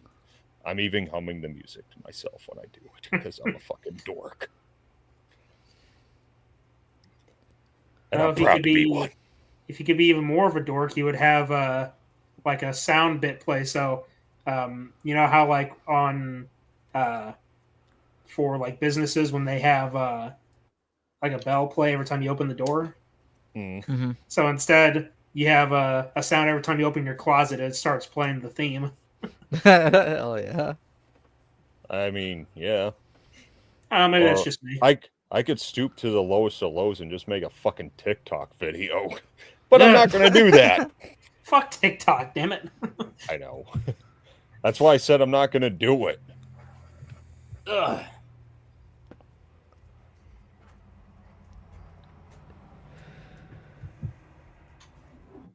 Wow. Poor Keaton had so much trouble like turning his head and shit throughout these movies. Yeah. Though, you know what? I like how in The Dark Knight they basically kind of like poke fun at it. Yeah. It'd certainly make backing out of the driveway a lot easier. Yeah. So you want to be able to turn your head.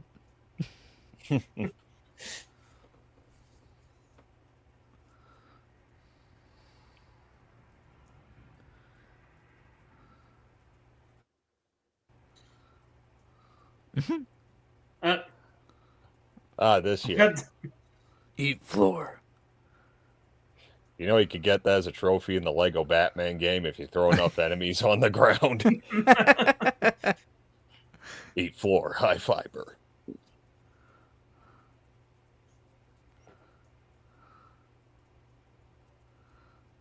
I mean, I sometimes just say it out loud when I'm playing the Arkham games.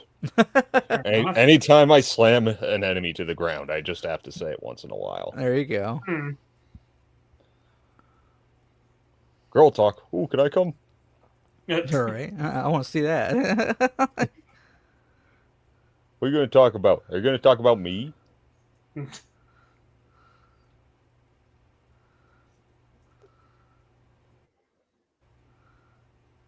And all the spiral things in Tim Burton movies. Everything's got to look very spirally, right? Yep. You think so, huh? Why are you still standing on the edge?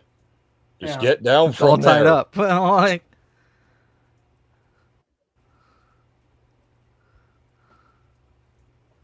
Bats with wings do your thing. Bats wouldn't. Never mind. He said rats. He said rats with wings. Really? The subtitles said bats with wings. Oh, that guy. Batman pushed the princess. It's like in Raimi's Spider-Man 2 when the one chick she sees the web and she goes, "It's Spider-Man." Oh God. One of the cringiest scenes in that movie. It's like, yeah, we get it, woman.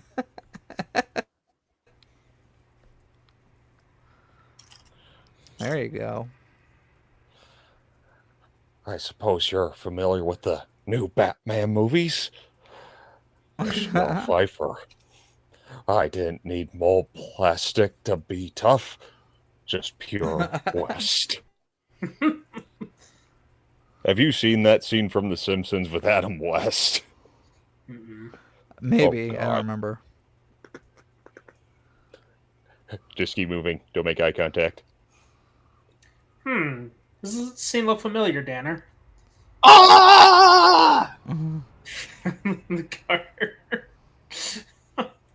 Yeah. You need to be stopped. Every time you get bizarre with those cutaway images, it's like, you need to be stopped. Oh.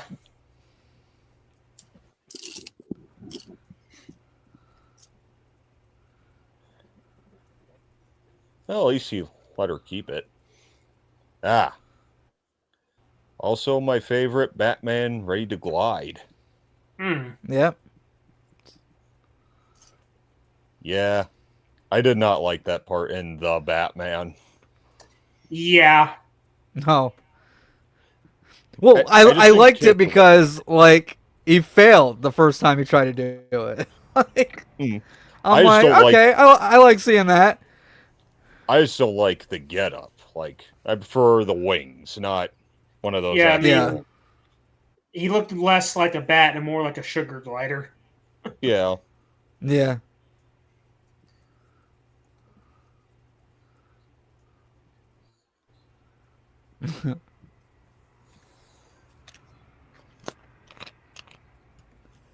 Touch of the bubbly.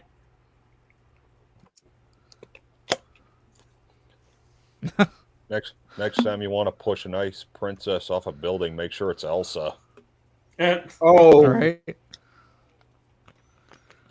Let it blow, bitch. She's like, I'm not fucking you, dude. Is that supposed to be a cock ring? Sure. For kids. It's for kids. We're going to keep milking that joke all night. We might as well. I don't think I like you anymore.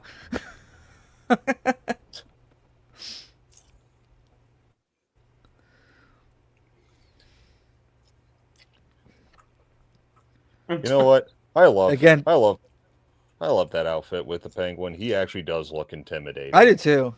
Mm. And I love all those iconic Burton-esque shots that he uses in every movie. The ones like, Oh yeah, the ones like the one we just had. Mm-hmm. He made a real good Gotham City, that's for sure. Very gothic Gotham. Mm-hmm. Now, does she look better with her hair sticking out? I kind of like it. I don't know if I would say better, but I do like it. Yeah. Oh, yeah.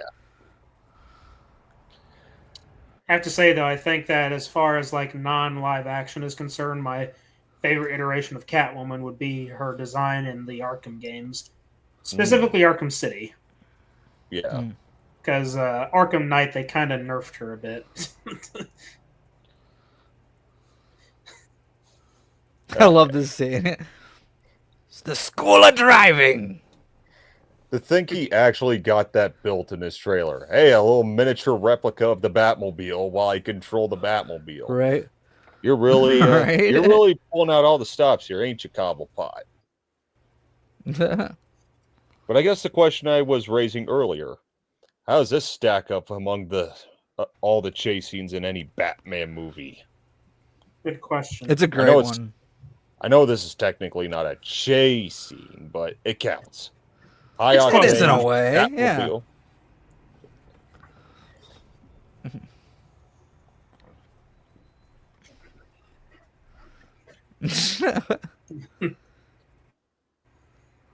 I mean, it is one of my GTA, motherfucker. Resident Evil Apocalypse, I presume. You had a driver's license? His one-liners in this scene is fantastic. My license is expired. Gentlemen, start your screaming. I played the stinking city like a heart from hell.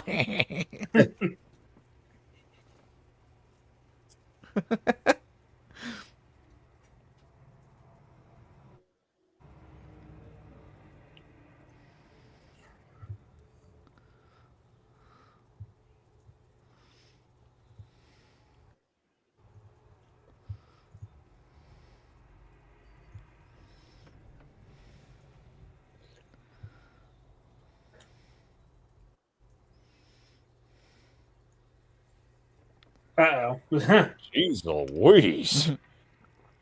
All that? All that. God, this looks ridiculous. Yeah, people walking by as Winnebago are wondering what the hell is going on in there right now. Well,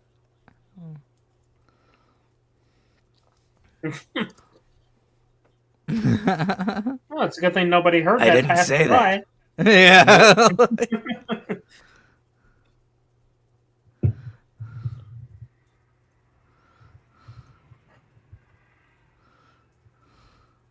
He's like, fuck it, I'll just grab it myself. He's like, shit. Ooh. Go, lady.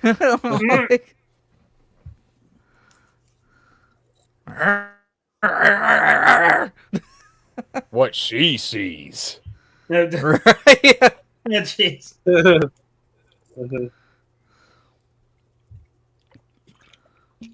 Shut up, penguin. This call's over. That's not good.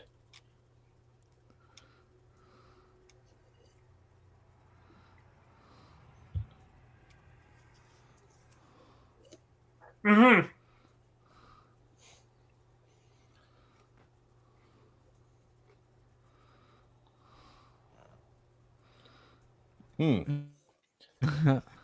Trying to decide. Do I actually? That actually might be my favorite little bat pod. Actually, Yeah. I mean, I like what we got in the Dark Knight, but I like to be sheltered. Yeah. Yeah.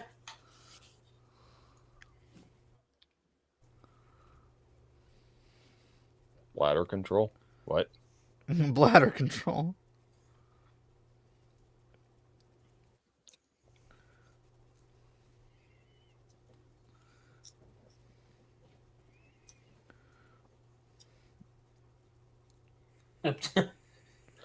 Okay, Nixon. I am not a crook.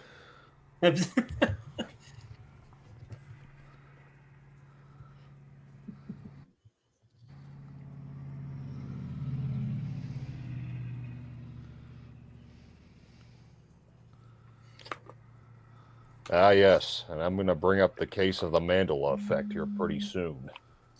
All right.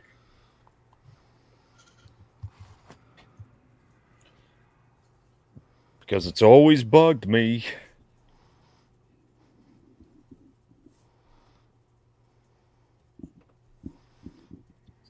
I think it'd be weird if you heard his speech but translated in German.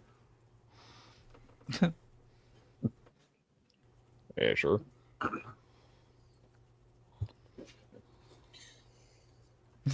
He doesn't even have a mustache, Carter. That ain't gonna work. Hey, that's a neat little. Let Vicky Vale into the Batcave. That's a neat I little love switch. love that he called him out on that too. Yeah. Right. Mm-hmm. Wait, that was a chick in the first one, right?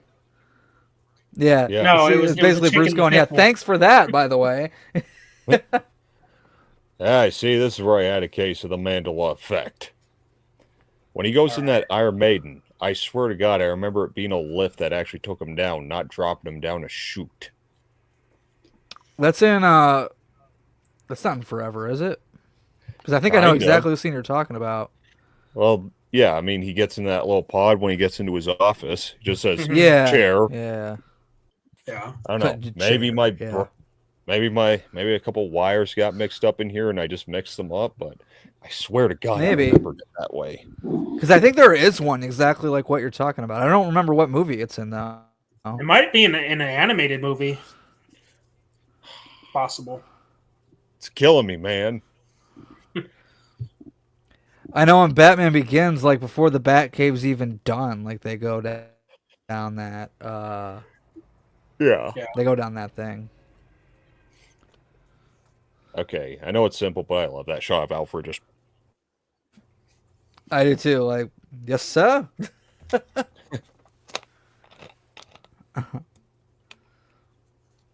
I didn't say that.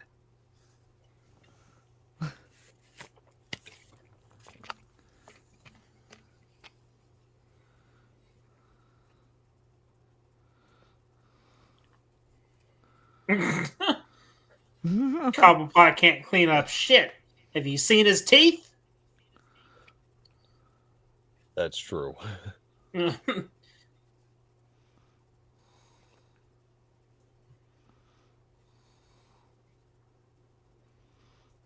That's a CD, not a record. That's not how it works. All right. I'll suspend my disbelief because it's kind of funny. Yeah. I'm just being a wise ass.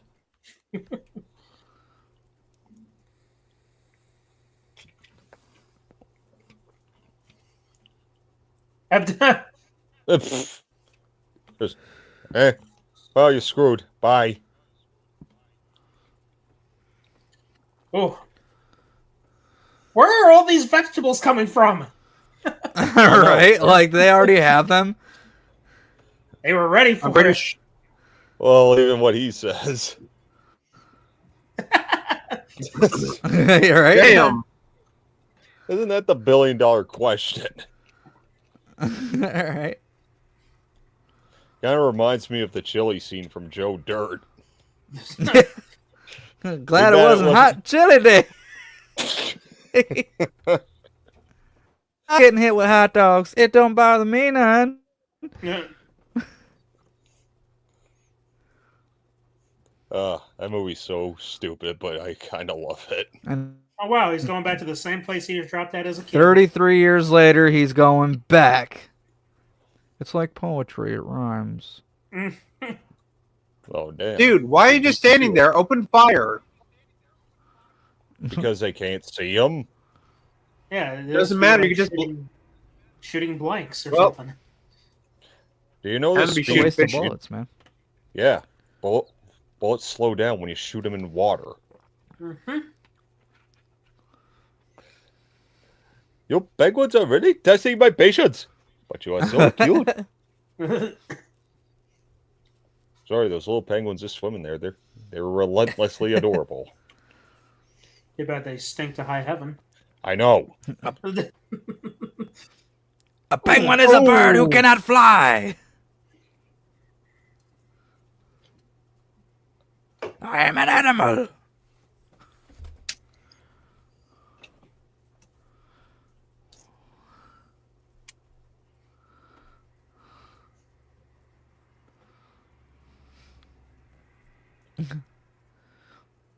Why is there always a monkey in every movie from the 90s? So I'm pretty sure we talked about this story when we watched this movie last year. But I'm excited to tell that monkey story again coming up. Uh-oh.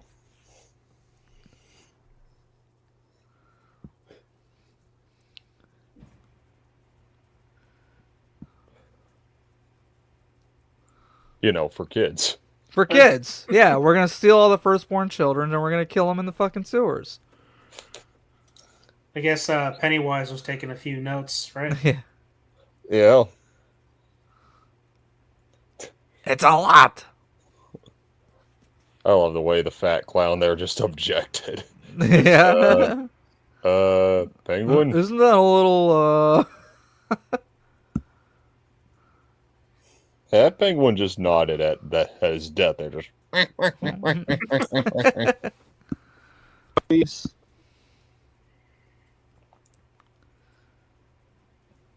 There you go. Oh shit. You know, Alfred's thinking, this motherfucker. Damn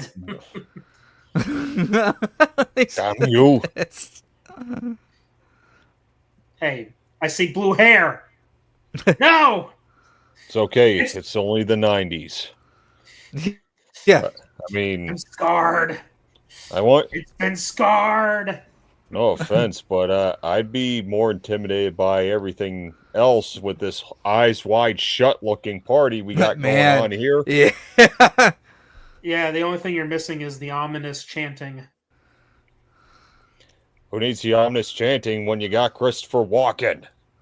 Right? Do you remember Eyes Wide Shut? A little bit.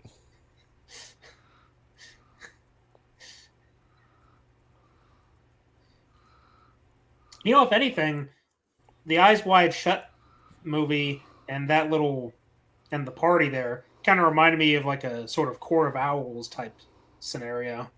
Okay, now why does this... Yeah, I could see it. Hold on, why did the music, when it kicked up, why did that sound like something out of James Bond? I don't know. You have a very handsome gentleman courting a very suit? attractive lady, right? Yep. Exactly. Why not? I mean, it's Michelle This Pfeiffer. is such a great scene. Mm-hmm. Can you imagine in a parallel world where Michelle Pfeiffer is a Bond girl? I mean, I could see it. Maybe. I mean, if they can get Jean Grey to be a Bond girl, then sure.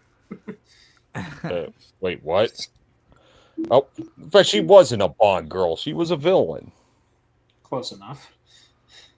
Excuse me, voice. Have you even seen that movie? No, that's the funny part. I know. You have no idea what she could do in that movie. Is it any worse than X-Men 3? I don't know. I mean, let's talk about the part where she decided to bed Wolverine in the underground section of the mansion, scratching and tearing away. Funny you say that. Because I mean, you've probably seen GoldenEye, I'm sure, right, Chris? Not in a long time, but yeah, I've seen it. I mean, you know what she does in that movie. Yeah, I remember. Oh yeah, you can't forget a thing like that. It's a horrible way to go out, or maybe it's a good way to go out. Who knows? I mean, I wouldn't be mad, you know. I mean, that one guy did look pretty happy. All right.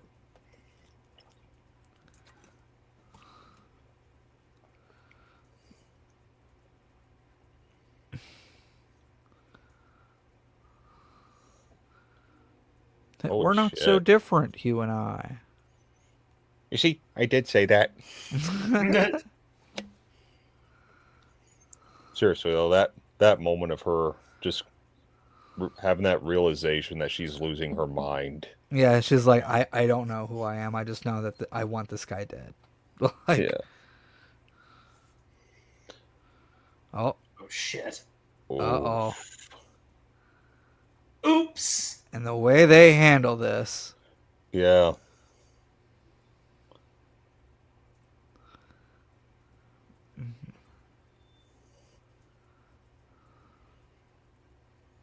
Does this mean we have to start fighting? Well, most couples do, so all right. Don't worry. You'll be fine. Yeah. Yeah. The only difference is you guys fight in costumes. You know, that's your guys' thing. Right? It's like that was their saving grace. Yeah, right? I love that. The hell was that?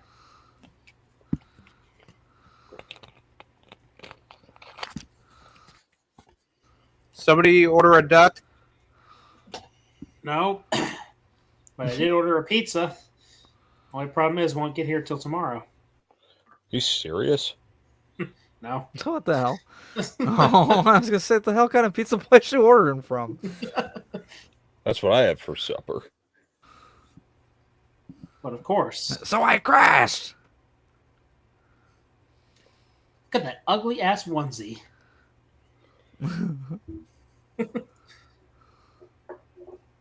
Your troops. Your penguins. What, no one in Gotham knows how to hire a goddamn babysitter? Right? Like, let's just leave our firstborns at home by themselves while we go dance and party and get drunk. And They're too fat and stupid to do that. They're I like, guess so. who needs a babysitter when the kids can take care of themselves? That's right.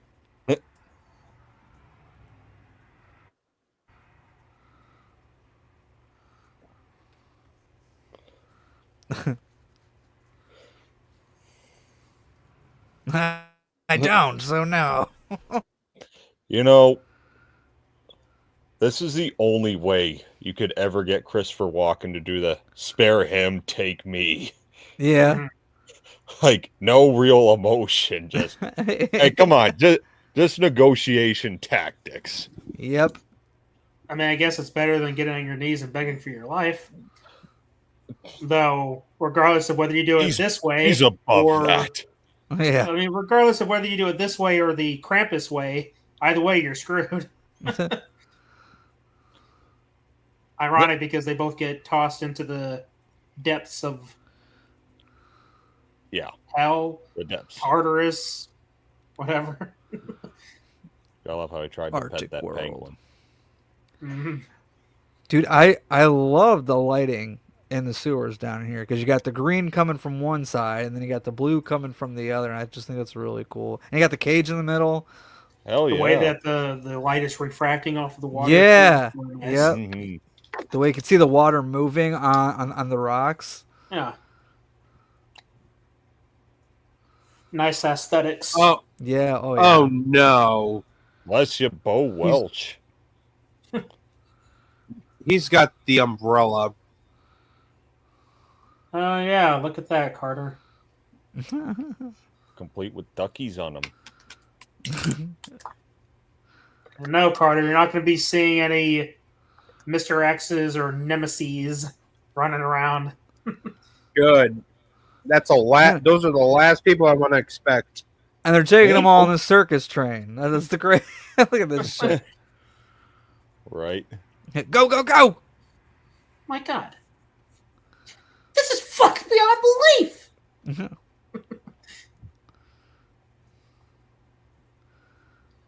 Uh-oh. No, okay, that's pretty come on. Great. The monkey's like, what the fuck? Wow. I think Hey, Penguin. you got Okay, fast. so fun fact about this scene: when the monkey's coming down the stairs, and he's supposed to give the letter from Batman to Penguin. Apparently, like I guess the makeup or something freaked him out because the first time the monkey came down, he went and chomped at Danny DeVito's balls, but luckily he was wearing a lot of padding, so it didn't get him. But had he not been wearing that padding, it probably would have killed him. Oh.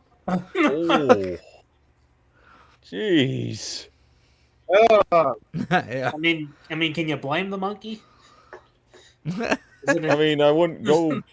I mean, I wouldn't try and bite someone's balls, but I'd be scared, sure. I mean, my first question would be, does he even have balls? It's the penguin.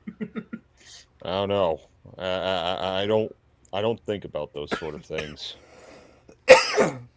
Yeah, think I'd I be kind want of concerned if you did.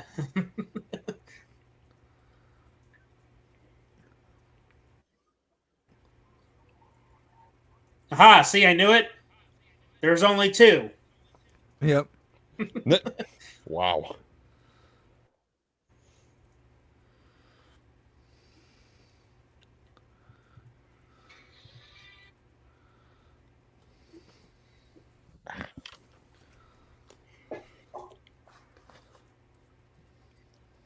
Hey, I think he's the only Batman villain to actually give a real speech to an army. Yeah.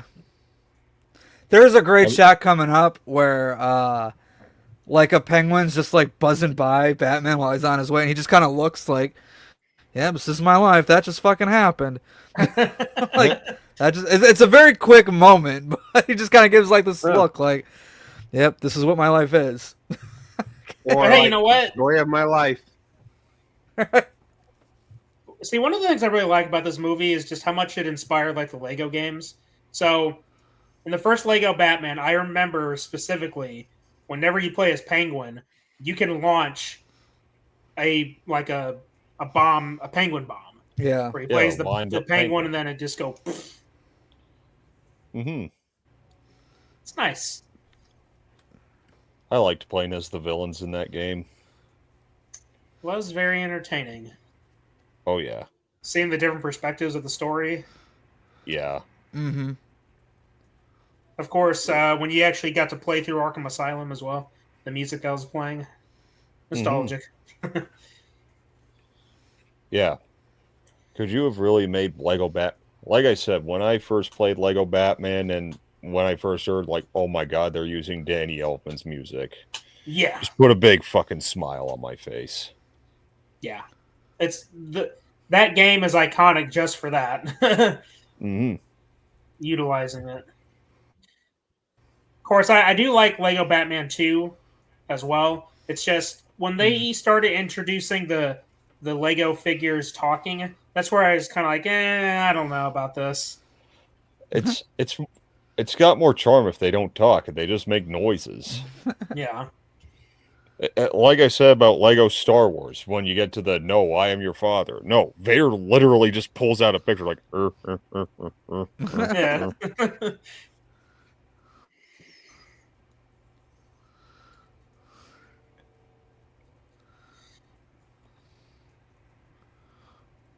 Look at that! Even the missiles are Christmas themed. It's true. Yeah. Looking like candy canes. Oh yeah. Yeah. Again, this girl just got I just work here energy this whole movie. I know. 15 seconds to launch. Like, this girl does not care at all. Yeah. Jeez, maybe the Penguin should fire her and hire Frau to do the countdown. 29! 28! Okay, Okay, when we close the doors, just say go. Mhm. No!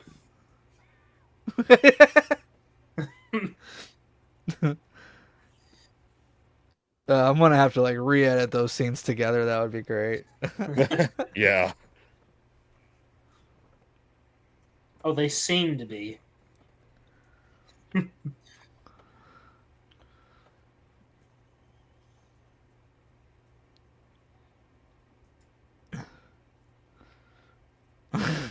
All the noises he makes. It's almost as good as Freeze's. Or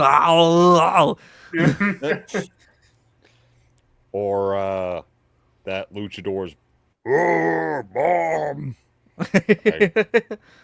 I refuse I hope to Mr. call Bane him can Bane. swim. He's not Bane. That's what she said. Very large, very fast.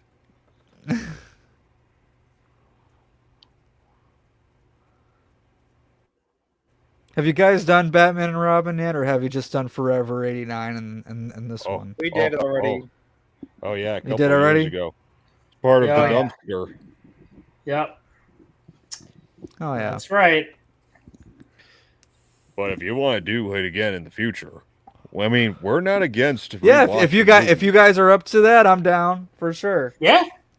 Yeah. I don't see why not.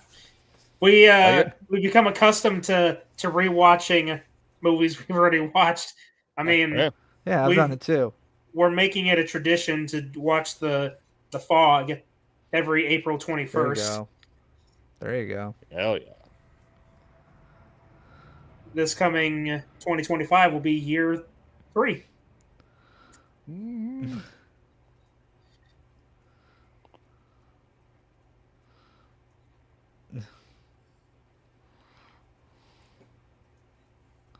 He sees he's going up. My car's better than yours. Fish out of water. Fuck. You killed the R.I.P. Ducky.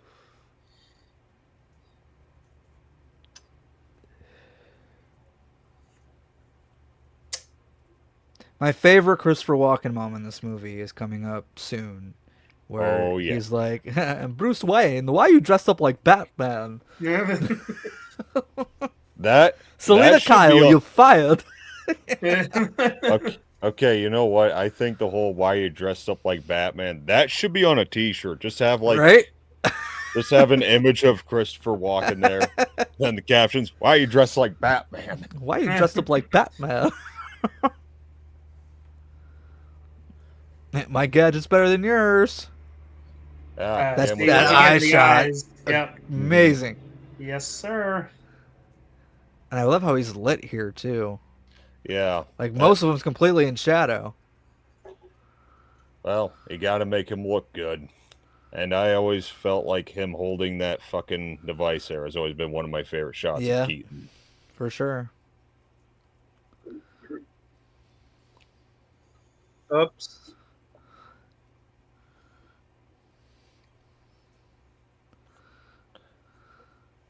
You took the bait.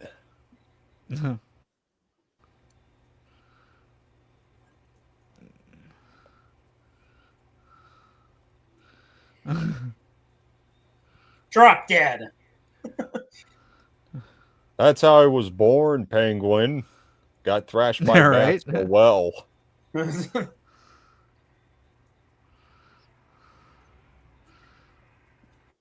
You know what? If I No, he's remember like, correctly, "Shit." if I remember correctly, the Lego Batman game had a level in this area, or a I think similar so, yeah. one. I like when he takes the key from the monkey. The monkey just has his... It's What the fuck? You tricked me, you son of a bitch. Do you want me to bite your balls too? You thieving hobbitses.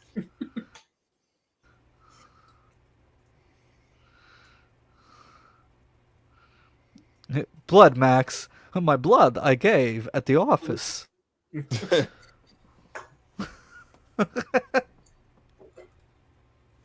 Jesus, like Michael Bay took over. Right. Sure. Yeah.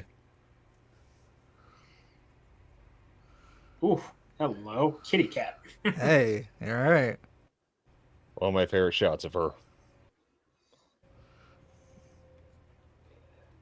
A really big ball of string. A really big ball of string.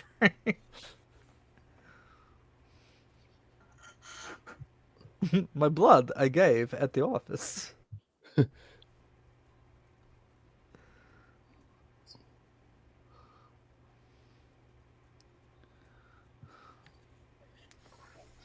Oh, we're also going to talk about one of the biggest continuity errors in movie history. Yeah.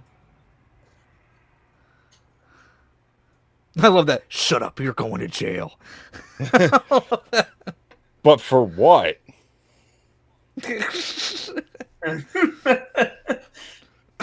He has no problem killing the circus gang, but with Max Shrek, he's like, you're going to jail.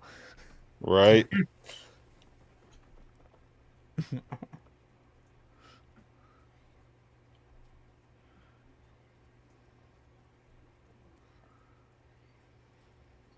And again, Elfman's score is just, it's fantastic.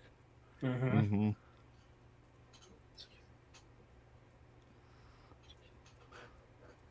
So he's like, Selena.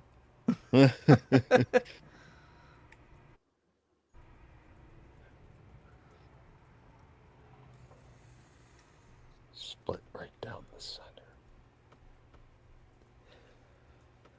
And here we go. Ah! What the hell? Like, come on, man. What the fuck? See, there's a cut you could have removed it at. When he's like Yeah. pulling it off and you don't see the eye in frame, that's Yeah. when you take it off.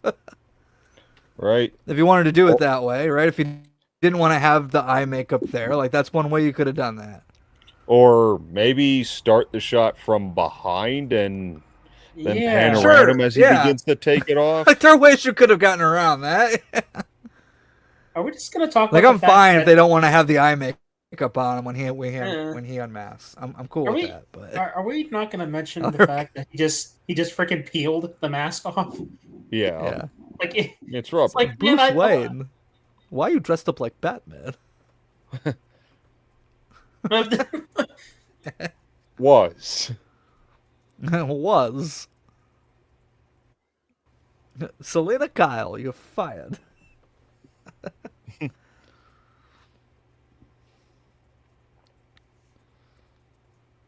I mean, if I were someone's manager and couldn't break it to it, and I had to let someone go and I couldn't break it to them, I'd just say, here, I'll just show you this clip from this movie. You're fired. Yeah. You're fired.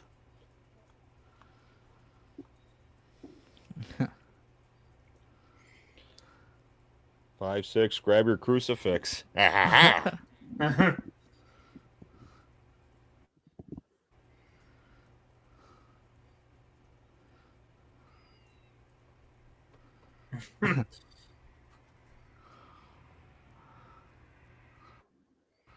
Fuck her up. Oh yeah. Kiss of death. clearly. Fuck, she did it Yeah. before Poison Ivy. Mm-hmm. Mm-hmm. And I say she did it better. The kiss of death, yeah. Well, in these movies at least. Just remember, she gave Jesse the body Ventura the kiss of death. Because Oh, he was yeah, in that that's movie right. for some reason. Yeah, you're right. I think I even said when we were watching, it's like, well, I see Arnold and I see Jesse Ventura. I wish we were watching Predator. Oh, God. Ugh. It's for the kids. My God, this guy's like the fucking Terminator. Hardly. Nah. Now, Not- I have a question. What the hell is this black ooze gushing from him? Is that supposed to be his blood? That was a. Well, in real life, it's mouthwash. I have the mouth. It's more mouthwash green. in his mouth, but I think Tim Burton just wanted to make it creature-like, where he wasn't human, to where his blood wouldn't look human. I think that's what he's going for. I see. Makes sense. Yeah. I mean, he's already pale like a fucking corpse. Yeah. Yeah. For gosh sakes, Hey, his you. hands are like this. I love that little turnaround. Shit. I picked him. I'll murder you momentarily.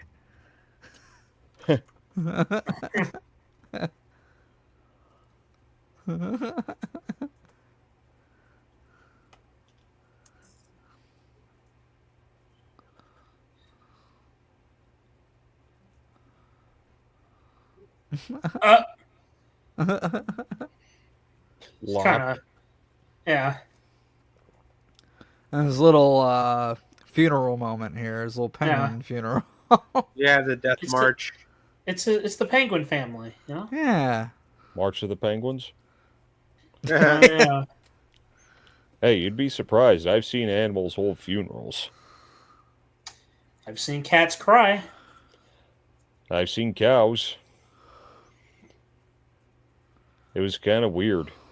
My dad had to shoot a cow once that was already ill. And then when all the cows in the fucking barnyard, they just circled around and started bowing their heads. Just, like, it's so obvious these are people in suits and not like the actual Yeah. penguins that they were using earlier. And those look at the significant size difference for Yeah. I know. They look like they're like 6 feet tall. Yeah, right. They're emperor penguins. I will not die a monster. Oh, wrong movie. Hey, actually, it does Long kind of live the remind me of king. that same shot. Yeah. Yeah.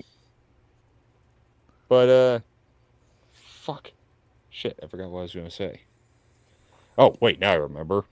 You know, if Ra's al Ghul from, like, Liam Neeson's Ra's al Ghul saw this penguin, it's like, you took the name Penguin quite literally. Ooh, hello, kitty cat. Oh.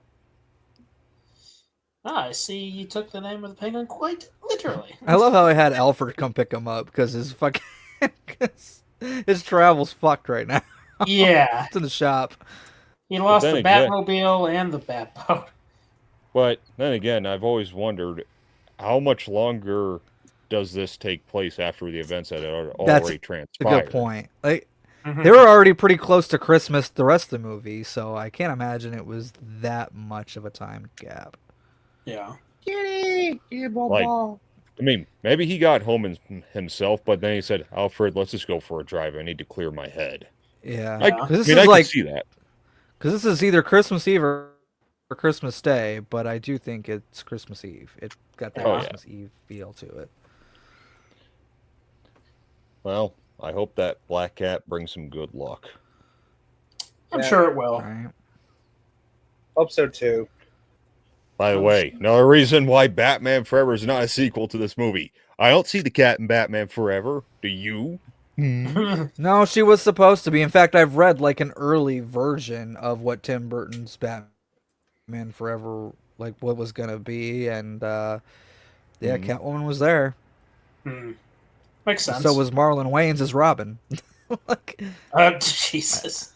I think he was already cast too and everything. Wow. Oh, wow. Goodwill toward men and women. Yeah, I mean, again, if you're going to have your last line of this movie quite literally be Merry Christmas. Yeah. Boom! It's a Christmas movie, man. Yeah. But, you know, the fact that Batman Forever was the next movie after this is also why this ending has always just disappointed me so much over the years. It is. Yeah. Because... I'd rather them do the signal and not show her. I think if they just showed the signal, that would have been a better shot. Yeah. And because we don't get to see the continuation. That's true. But I think if they, like, you could still keep the shot of him seeing her shadow in the alleyway, because I think that's an ominous little shot, like, oh, she's still out there somewhere. And then you end the movie with the bat signal lighting up, and it's a good ending that way. Oh, yeah. I think, yeah, but I I think he have to just say, wanted to. He just wanted to kind of repeat the same beat that he did with the first movie, Yeah. like, you know, someone looking. Which I'm at the cool same. with, because it works so well. Yeah, it's a good way to bookend both movies. It's very similar again to Sam Raimi's Spider-Man, where he bookends those movies the same. He starts them the same way and he ends them the same way. So, I mean, with the exception of Spider-Man 3, of course. Missed opportunity. Right, yeah. I know, that one kind of bummed me out, too, because it's the trilogy finale right there, but... Yeah, speaking of of the ending, it's sort of, and how it disappointed you. You want to talk about disappointment? 2017's version of Power Rangers, when we got a post-credit scene of Tommy fucking Oliver. Yeah. They mentioned him. Dude, I'm pissed about that. I shockingly enjoyed that movie more than I was expecting to going in. There was some issues I have with it, sure, but I was like, damn, this is better than I was expecting it to be. And then you have that great setup at the end, and I'm like, oh, we're going to get this whole like universe here. It's going to be awesome. And no. Yeah. It did not make enough money. But on that same scene, Krispy Kreme did, though. Oh, yeah, I'm sure they were laughing all the way to the bank. But on that post-credit scene, though, I still think, because of the whole cameo talk, that's who Jason David Frank should have been. He should have been the teacher. Because, one, it'd be a nice homage to Dino Thunder, where he was a teacher in that season. But just to think about it, if you're going to do some kind of pseudo-meta passing the torch, like, why not have the original Tommy Oliver good way to do calling for the new Tommy Oliver? It's like a casting call, if you will. Yeah. Yeah, exactly. Yeah. Tommy Oliver. Bruce Wayne. I'm Batman. Well, taking a look at our poll here, right. For a while we were going with 100%, but out of 6 votes, we have 83% say yes and 17% say no. Curious. What? Now that is weird. So I know it's your opinion, man, but your opinion's wrong. One person said no. It's curious. I wonder why. I wonder what. Because it wasn't for kids.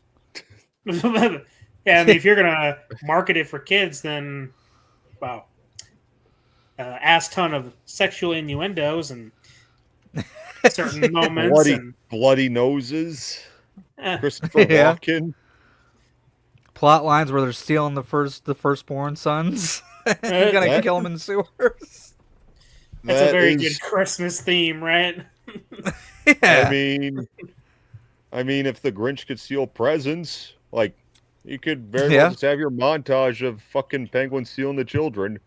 You're a mean one, Cobblepot. Fair enough. Yeah. Anyways, Batman Returns. Yeah, it's a Christmas classic.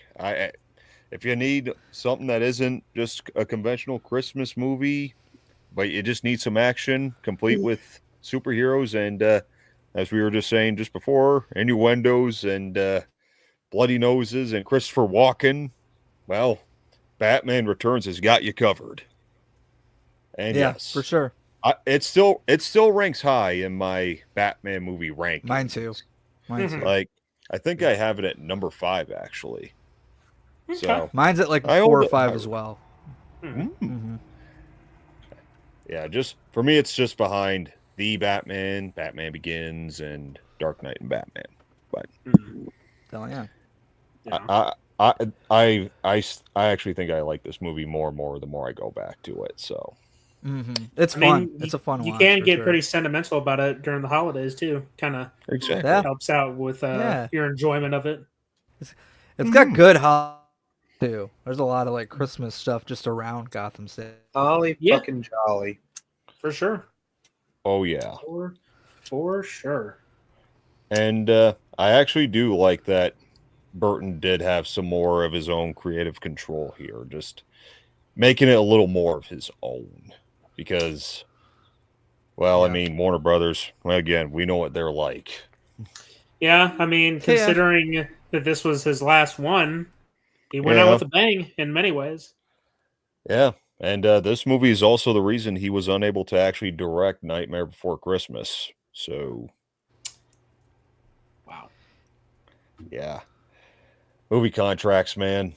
I don't know much about them, but Right. fuck, the guy had a handful. But you know, I don't know. If I were to give it like some kind of rating just for the sake of it, I'd still give it like a 4.5 out of 5. It's a 4.5 for me as well. Yeah, that's fair. Yeah. That's fair. Holiday classic. So absolutely, man. I'm out of words here. Fuck, I'm tired. I want to say 4.9. Okay. One tiny little point off, huh? What keeps it from a perfect 10? Yeah. You mean a 5 out of 5? Well, yeah, whatever. Yeah. There's no such thing as a perfect 5. It's perfect 10. Come on, think about it. Well, you were talking about 5 out of 5, but anyway. Yeah. But the fact that shit. Sorry, I had a thought that just left my head. No. Oh wait, hold on. Sorry, the fact that we didn't see like we only got like damn it, losing my fucking train of thought. God damn it. You know what it is? I think it's the Carter Pinata skit. Oh God. Fuck you. Well, there's probably more where that came from, but oh Jesus Christ. But do we have, by the way, what's on the before we go, what's on the chopping block? Well, I was gonna get to that. You were rambling and then you lost your train of thought. So yeah, we're gonna talk about what's coming on next. But I know this man has been busy with a certain project, so tell us, how's that going along? It's going well. I've had a couple setbacks along the way because I don't like if I need to take a break for whatever reason, like if I feel a little too overwhelmed, like I'll do it. So there's been a couple of those, but I just started editing the Scream 6 episode yesterday. So I'm gonna get that one edited, and then I got to go back to the very first episode and finish some things up there. So about another month or so, maybe a little over a month, things will be ready and they'll be out. So it's coming along. It's coming along. It's nearly there. So well, I think sounds like a good New Year's resolution. Yeah, for sure. It's definitely coming in January at some point. I'm gonna try for mid-January, but it'll be late January at the latest. I don't think it'll be anything past that. Yeah, but also, I bet Mrs. Loomis gave you a hand in Scream 2. Yeah, a little bit. Mm-hmm. Yeah, because there's a couple where we get confirmed ones, but for the most part, it is like who did what. So I mean, yeah, we all know Billy cloned himself and then had his clone come in and stab him in front of Sydney. I mean, Stu, I don't know where the hell he was. It had to be Billy. He had to do it himself. So yeah, Scream's been fun to work on for the past 6 or 7 months I've been working on it. Yeah. But hey, if you're pouring blood, sweat, and tears into it, I am sure we're gonna get one hell of a series out of this one, and I'm looking forward and then to it. Saw's coming up. Saw's coming up right after that, so I'm gonna spend another 7-8 months or whatever just working on that. But yeah, holy hell. Now, yes. But at least when the Scream Who Killed Who comes out, then I'll start working on the main stuff again. Just won't be as often because again Saw is next. So, but yeah, after Scream Who Killed Who comes out, I'll have less on my plate, so I can start doing the normal stuff again here and there. Yeah. Well, sorry. Anyway. Yes, Carter. Yep. I was about to say, I'll just wait till the end of the month. I'm not gonna announce it. Okay. Anyway, as for us, well, next week, as we're doing for this whole month, we're going to be doing 2 nights every week because we want to try and get as many Christmas movie watch parties as we can until the month is out. So I figured since next week we've got a Friday the 13th. So I figured if we're going to keep it with the holiday tradition, we're going to go into the territory of Christmas horror. Starting next Thursday, the 12th, with Gremlins. I mean, You could argue if that's horror or not, but it's got its yeah. horror element, so it counts. And then, after that, the other holiday classic brought to us by the great Michael Dougherty, Krampus. Now that I'm looking forward to, because that movie was... Watching that movie in theaters, guys, I mean, that was one of the weirdest experiences of my life. Because, well, I want you to think about this. You're in the theater. You're in a dark room. You cut off the rest of the world when you're in that room watching that movie. And considering how isolated that movie is and how atmospheric it was, you just feel like you're trapped in that theater. But then I take the fire exit out the building, and the weather was nothing like that. It's like dry ground, and I'm in Canada. Right. Yeah. Also, hold on. Yeah. But speaking of Krampus, Caleb, Spooky Clutter made this edit a year ago, and he said the ultimate versus showdown. Do you know how we got like Freddy versus Jason? Ash versus Krampus. Can you pull that up? Oh, you mean Krampus versus the Evil Dead? Yeah. Come on, pull that up. Let everyone see. They got to see it. Okay. Okay. If you insist. No, wait. Hold on. Just show that for next. Hold that for next Friday. Okay. Well, make up your mind. Yes, no. Yeah, hold off on until next Friday, okay? There you go. Okay, then. So, all right. Well, yeah, we got Krampus and Gremlins, so look forward to that next week over for us. And if you haven't already, which I'm sure most of you have, but if you haven't already, be sure to subscribe to Movie Misfits video and tell them that we sent you. And and as we've stated, look out for that Who Killed Who and Scream. I'm looking forward to it. January. And the suspense is killing me. This guy's making polls in the group, and people are voting. The anticipation. The hype train's real, man. It's getting there. We're getting close. Oh, yeah. So, we're going to hop on out of here. So thank you to the folks who stopped by. We appreciate your presence here. And also, special shout out to our patron supporters. You will see their names at the very end before everything completely wraps up. And for everyone, thank you all for watching, listening, and supporting. Until next time, ladies and gentlemen, remember, the entertainment is out there. And now for something completely different. Thanks for having me, guys. You know, of all the things I thought I'd see today, meeting a roided-up jock wearing a bandana with your face wasn't one of them. It's just more mindfuck bullshit. Thomason knows we're close to finding Anya. Let's just take this punk out and keep moving. She has to be close by. Oh, I think not, Daner.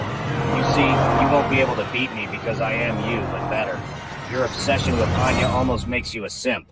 Where you are some nerdy dude from Canada, I was born out of Thomason's desire for power. And look at you now, desperately looking for your muse.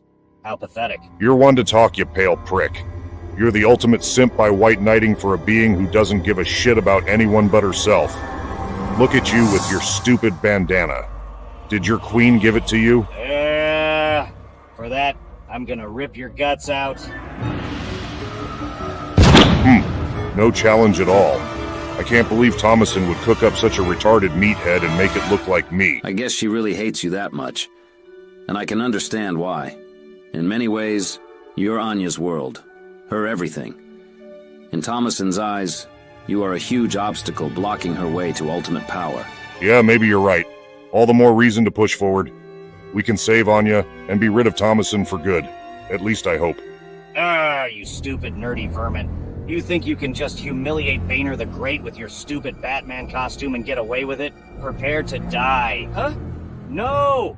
It's impossible. You worthless cunts cannot beat Boehner the Great. I'm supposed to win. I'm supposed to be rewarded for my loyal service. No!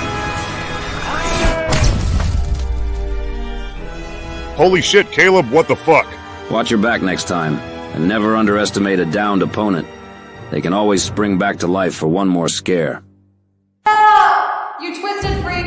Let me go! Ah! Look, at the clock tower, it's Anya. How poetic that your last stand is near a clock, Thomason. Your time is up. Release Anya. Now. Daner, you're okay. Oh, my sweet Daner. Don't worry, dear. I'll get you out of there. You just don't know when to quit, do you? Over and over and over, you keep pushing forward, never relinquishing. I admire your determination. Too bad you're everything I despise of myself. No matter. This is where your story ends. At the mercy of my Dark Aether power.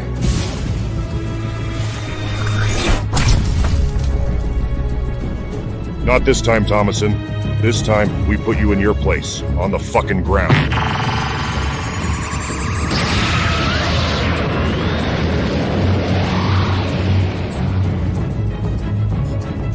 I got you, Anya. Oh, Daner. I thought they killed you. Oh, I'm so glad you're okay. It's okay, it's all over now. I'm taking you home. You freak shows are going nowhere. Burn to ash, disgusting worms. I don't think so. Now I got you. Wait, how did you? No.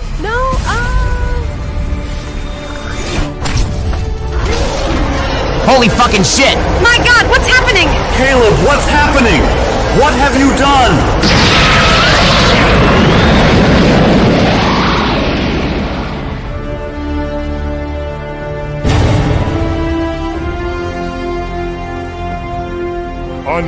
Anya, are you okay? Come on, talk to me. Huh? Daner?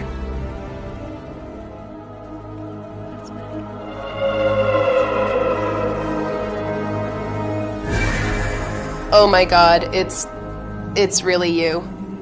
Oh, I'm so glad to see you. Anya, are you okay? Yeah, I'm okay. But what the hell just happened? The last thing I remember was being trapped, and then Daner and Caleb saved me. Oh, ho, ho. You think you're real clever, don't you, Van Clutter? Well, congrats. You succeeded in splitting us apart.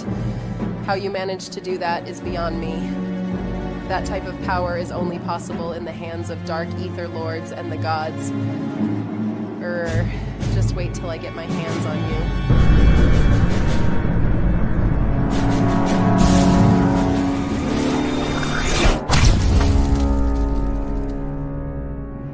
Stand down, child. You've been through enough turmoil today. I'll handle the rest from here. I had a feeling you'd show up. After all the chaos that's occurred, it's no surprise. How could I not appear? After everything your little pupil here has done to my family, my plan, and now this, what have you become, Van Clutter? To have the power to separate one being into two distinct individuals is no small task. Just what kind of power have you acquired? Huh?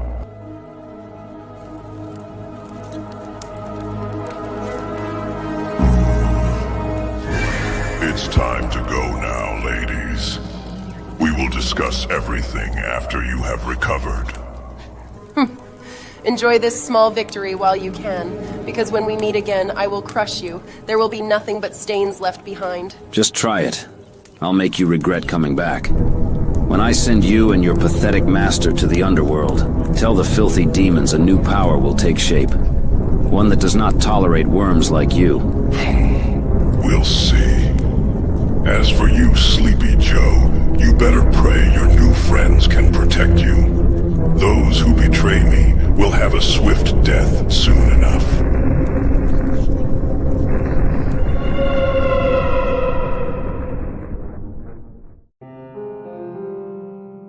Van Clutter, what's happening to you? Ever since you grabbed the summoning key, you've been acting different. You're more aggressive, saying things that don't sound like you. Don't worry about it, Shadow Man. All that matters is we have the power and the numbers to best that slender bastard. Clearly he's running scared because of it. And now we have two individuals that were in the enemy's camp. I'm sure the knowledge they have will be invaluable. Well, we knew the risks when decided to turn on that ugly demon. It doesn't matter. The Overlord will be dead soon. I'll see to it personally. Caleb, what's happening to you?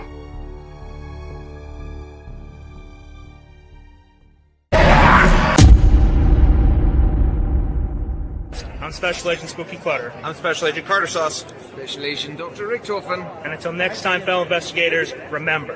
The entertainment. The entertainment. The entertainment. The entertainment. The entertainment is out there.